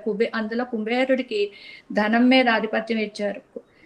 కుబేరుడి కోసం ఒక బంగారు లంకను తయారు చేసి బంగారు రథం ఇచ్చారు. ఆయన బంగారు రథంలో తిరుగుతుంటే సుమాలి అనే రాక్షసుడు చూసి ఈర్చిపడ్డాడు. బ్రహ్మ కొడుకు పులస్త్యుడు, ఆయన కొడుకు విశ్వవసుడు భార్య భరద్వాజుడి కూతురు, వారి కొడుకే కుబేరుడు. ఇలాంటి వాడిని పుట్టిస్తేనే మనకు కూడా ఇలాంటి ఇవన్నీ సంభవిస్తాయని సుమాలి కైకేసి అనే కూతురు ఉంది ఆయనకి.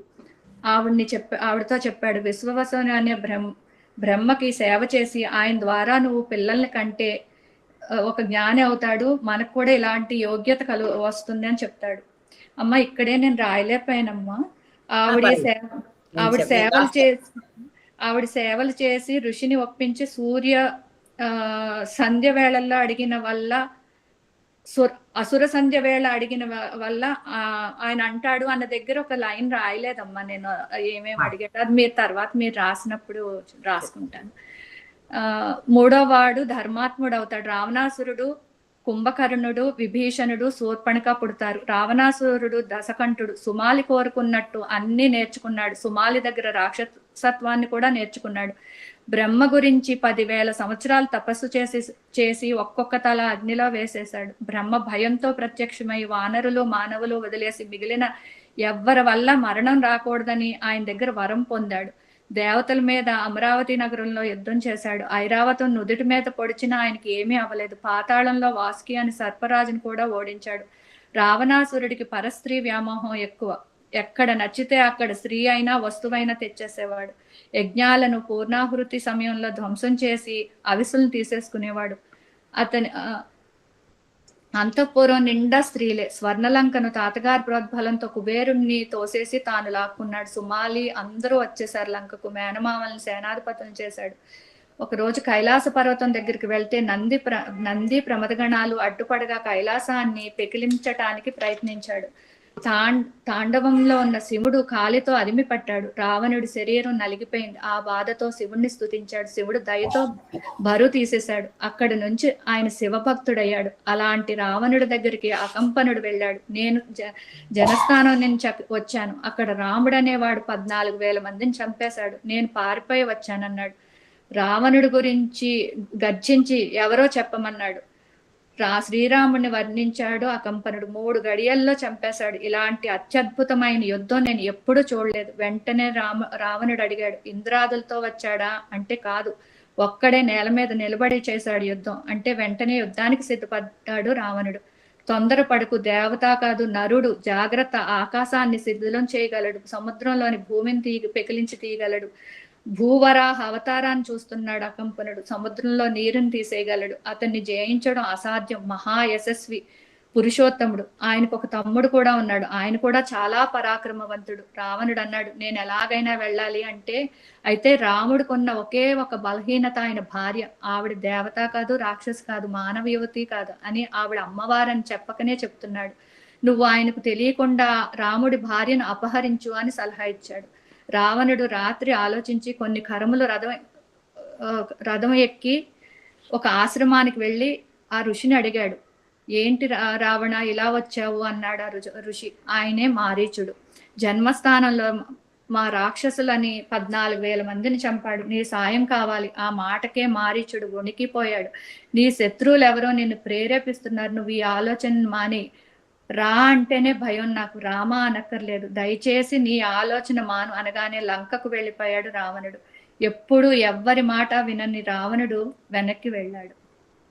బాగుందమ్మా, చాలా బాగుంది. ఒక్క వంశవృక్షమే, అది చిన్నది, నేను రాస్తాను ఎందుకంటే అన్ని పేర్లే కొత్త కొత్త పేర్లు. చాలా బాగుంది, చాలా బాగా రాశారు.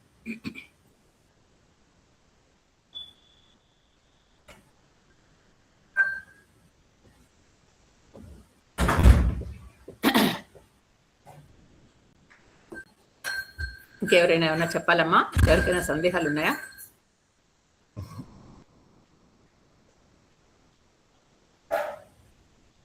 మనకి చూపించిన సినిమాలు, తర్వాత మనకి టీవీలో చూపించిన వాటిల్లో కొన్నిట్లో రావణాసురుడిని హీరో చేసేసారు.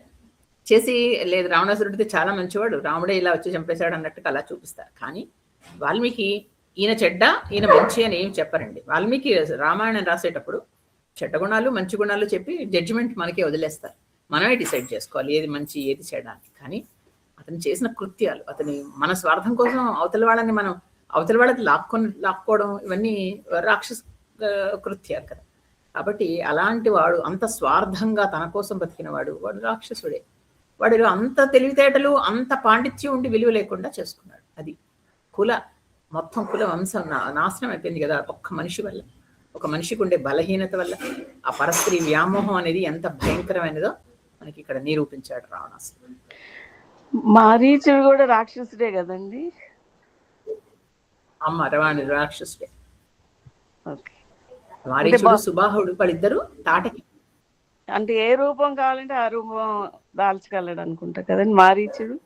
అతనికి కామరూప విద్య ఉందమ్మా. అతనికి కామరూప, అది ముందరే చెప్తాడు. అప్పుడు మనకి బాలకాండలోనే తెలుసు మనకి ఆ విషయం. కామరూప విద్య ఉంది అతనికి, అందుకే అతని దగ్గరికి వస్తాడు అతని సహాయం తీసుకుందామని. కానీ అతను వద్దు అనేసరికి వెళ్ళిపోయాడు.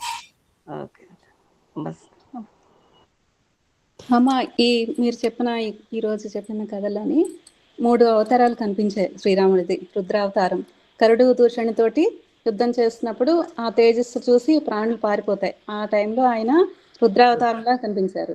రెండవది రక్షణనిచ్చే రూపధ్యానం. ఆయన ధనస్సు ఎక్కువ పెడితే రౌద్రం, ధనస్సు దించితే శాంతం. అట్లా తర్వాత భూవరాహ అవతారం, ఆ భూమండలం సముద్రం గర్భంలో మునిగిపోతే ఆయన పైకి తీసుకుచేయగలరు. అలాగే ప్రాణులను సృష్టించగలరు, లయం చేయగలరు. ఈ 3 అవతారాలు నాకు బాగా అంటే కళ్ళ ముందు కనిపిస్తాయి. అన్ని ఒక లిస్ట్ లాగా రాసేస్తే బిగినింగ్ నుంచి ఎక్కడెక్కడ రూపధ్యానాలు, అది చాలా ఇంపార్టెంట్. మరి రామాయణం అంతా చదివిన తర్వాత అట్ ద ఎండ్ మనకు కనీసం 20-30 రావచ్చు కదా. ఏదైనా ఒక రూపాన్ని, ఏదైనా ఒక నామాన్ని తీసుకుని ధ్యానం చేస్తే కూడా మనకి చాలా బాగుందమ్మా. ఈ 3 బాగా నచ్చాయి నాకు ఈరోజు. థ్యాంక్ యూ అమ్మా, ధన్యవాదాలు. ఇందులో కళ్ళకి నచ్చిందల్లా తన సొంతం కావాలి అనుకోవటం రాక్షస బుద్ధి అని చెప్పటం నాకు నచ్చిందండి. నిజమేమ్మా, కరెక్ట్.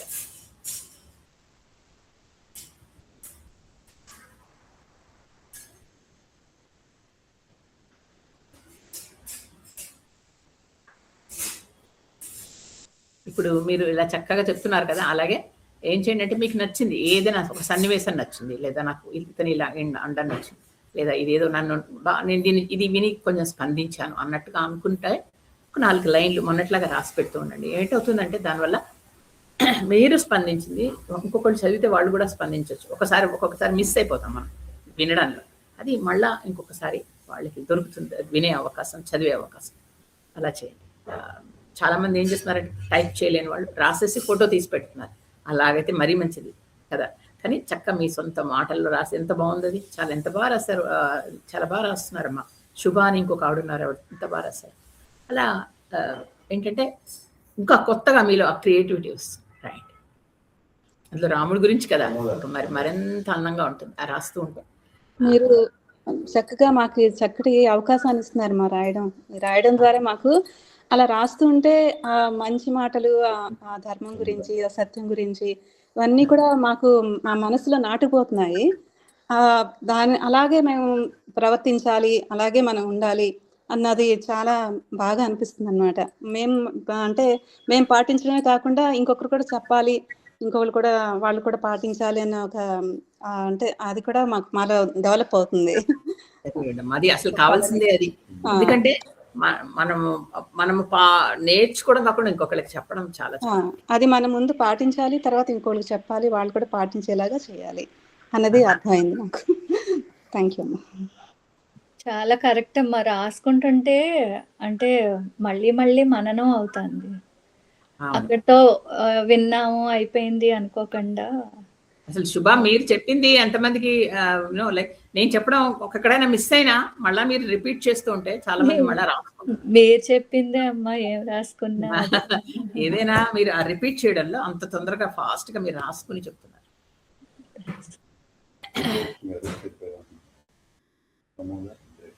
లాస్ట్ టైం చాలా మంది రాశారండి.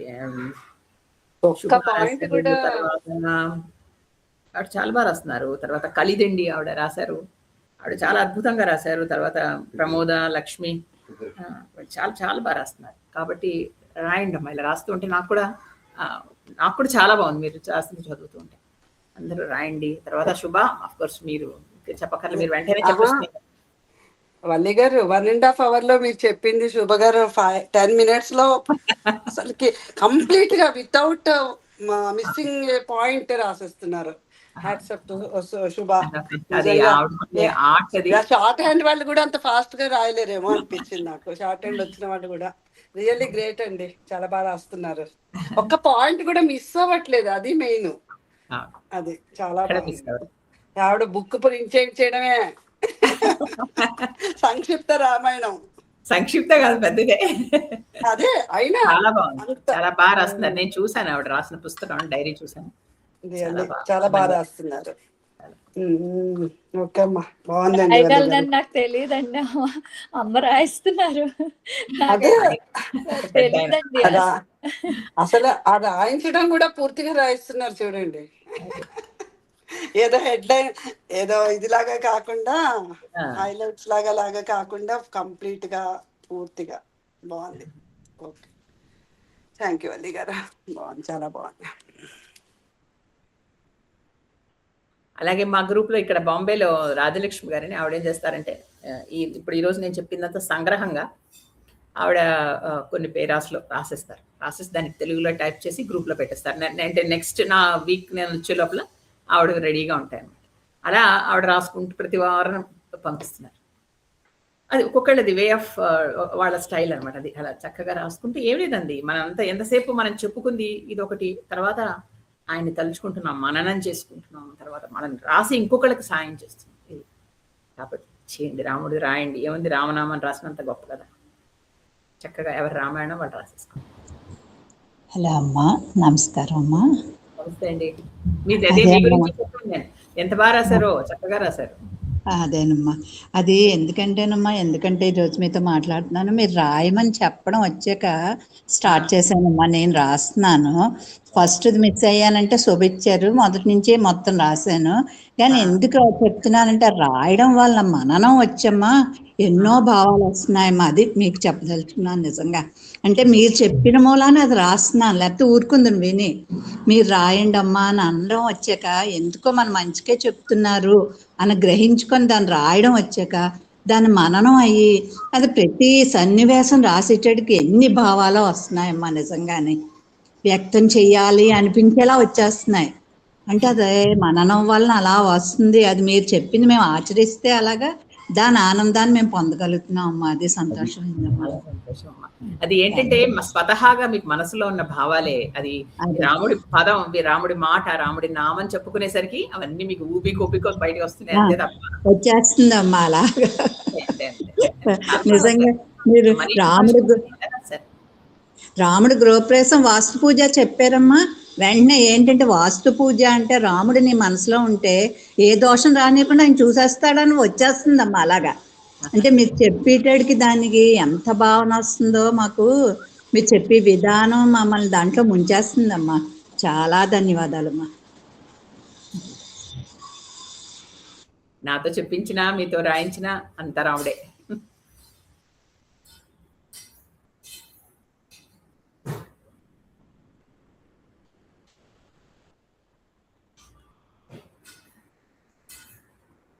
ఎవరైనా ఏమైనా ఇంకా చెప్పాలమ్మా? ఏమైనా సందేహాలు ఉన్నాయా? నేను రావణాసురుడి అంటే ఆయనది వంశవృక్షం అనడానికి లేదు. వాళ్ళ తల్లిదండ్రుల గురించి, తర్వాత వాళ్ళ తాత గురించి ఆ పేర్లు రాస్తా. ఎందుకంటే మనం గొప్పవాళ్ళు, మంచివాళ్ళు అయితే వంశవృక్షం అంటూ రాసుకుంటాం. మనం ఒక దుర్మార్గుడి గురించి రాసేటప్పుడు అంత రాయట్లేదు, కానీ తెలియాలి మనకి. ఎందుకంటే సడన్ గా ఎవరో వస్తాడు, ఇప్పుడు నేను అకంపనుడు, వాళ్ళిద్దరు అంత క్లోజ్ గా ఎలా ఉన్నారు, ఎలా చుట్టం అనేది మనకి డౌట్ వస్తుంది. మనకి తెలియాలి ఏమిటి ఎవరెవరు అనేది. తెలియకపోతే ఏంటవుతుందంటే రేపు పొద్దున యుద్ధం, రామరావణ యుద్ధంలో వీళ్ళందరూ వస్తారు, మేనమావులందరూ. పలానా మహోదరుడు వచ్చాడు, మహాపార్షుడు వచ్చాడు యుద్ధానికి అంటే ఎవరు అంటే అక్కడ రిలేషన్ మీకు అర్థమైపోతుంది. అలాగా ఎందుకు ఇంత స్వతంత్రంగా రావణాసురుడు చెప్పగలుగుతున్నాడు, ఇంత గొప్పవాడు వీడెవరు అని మనకి తెలియటానికి ఇంత ఈ సుమాలి అసలు ఎందుకు వెళ్ళాడు, ఆ తర్వాత ఆ రావణాసురుడిలో అంత గొప్పతనం ఎలా వచ్చింది, అంత తపశక్తి ఎలా వస్తుంది, మామూలుగా రాక్షసులకు రాదే అంటే ఈ తండ్రి ఆయన దగ్గర ప్రతి శాస్త్రం, ప్రతి కళ, సంగీతం అంత అద్భుతంగా వీణ వాయించేవాట రావణాసురుడు. ఆ తర్వాత ఆయన పౌరోహిత్యం చేసేవాడు, ఆయనకి తెలియంది లేదు, ప్రతిదీ తెలుసు, తెలిసి వాడుకోలేకపోయాడు, సక్రమంగా వాడుకోలేకపోయాడు. అదొక దుర్మార్గత్వం, ఏం చేయలేం. కానీ అందుకే కదా హనుమంతుడంతటి వాడు మెచ్చుకుంటాడు, ఆహా ఏం తేజస్సు ఇతనిలో, ఆ బ్రహ్మర్షి కొడుకు కాబట్టి అలా వచ్చింది. ఎందుకు అనేది రీజన్ తెలియడానికి. తర్వాత యుద్ధం ఎందుకింత డీటెయిల్గా యుద్ధం ఇన్ని బాణాలు అని చెప్పానంటే యుద్ధం చేసేసాడు, గెలిచాడని చెప్పచ్చు. అంటే అలాంటి వాడు ఇన్ని బాణాలు ఇంత దానికి నిలబడ్డాడు రాముడు ఒక్కడు అని తెలియాలి. రాముడు బలం ఏంటో మనకు తెలియదు కదా, అవతల వాళ్ళది కాదు, ఖరుడు వాళ్ళు వేరు, వచ్చి వాళ్ళంతలా చేస్తే ఇంతమందిని ఒక్కడు ఒక గంటలో చంపేశాడంటే అప్పుడు మనకు రాముడు అంటే ఏంటో తెలుస్తుంది. రేపు రామరావణ యుద్ధంలో నిలబడ్డాడంటే ఓ అక్కడ వాళ్ళని చంపినవాడు ఏం చేయగలడు కదా అన్నట్టు అలా ఉంటుంది. కాబట్టి మనకు కూడా దేవదానవులు పైన నిలబడి దేవుళ్ళందరూ చూసినట్టే మనకి కొంచెం టెన్షన్ వస్తుంది. 14,000 మంది వాళ్ళు వచ్చారే, పాప నేల మీద నిలబడ్డాడే అంటే మనం కూడా కొట్టుకుపోయాం కదా, మనకి చాలా భయమే.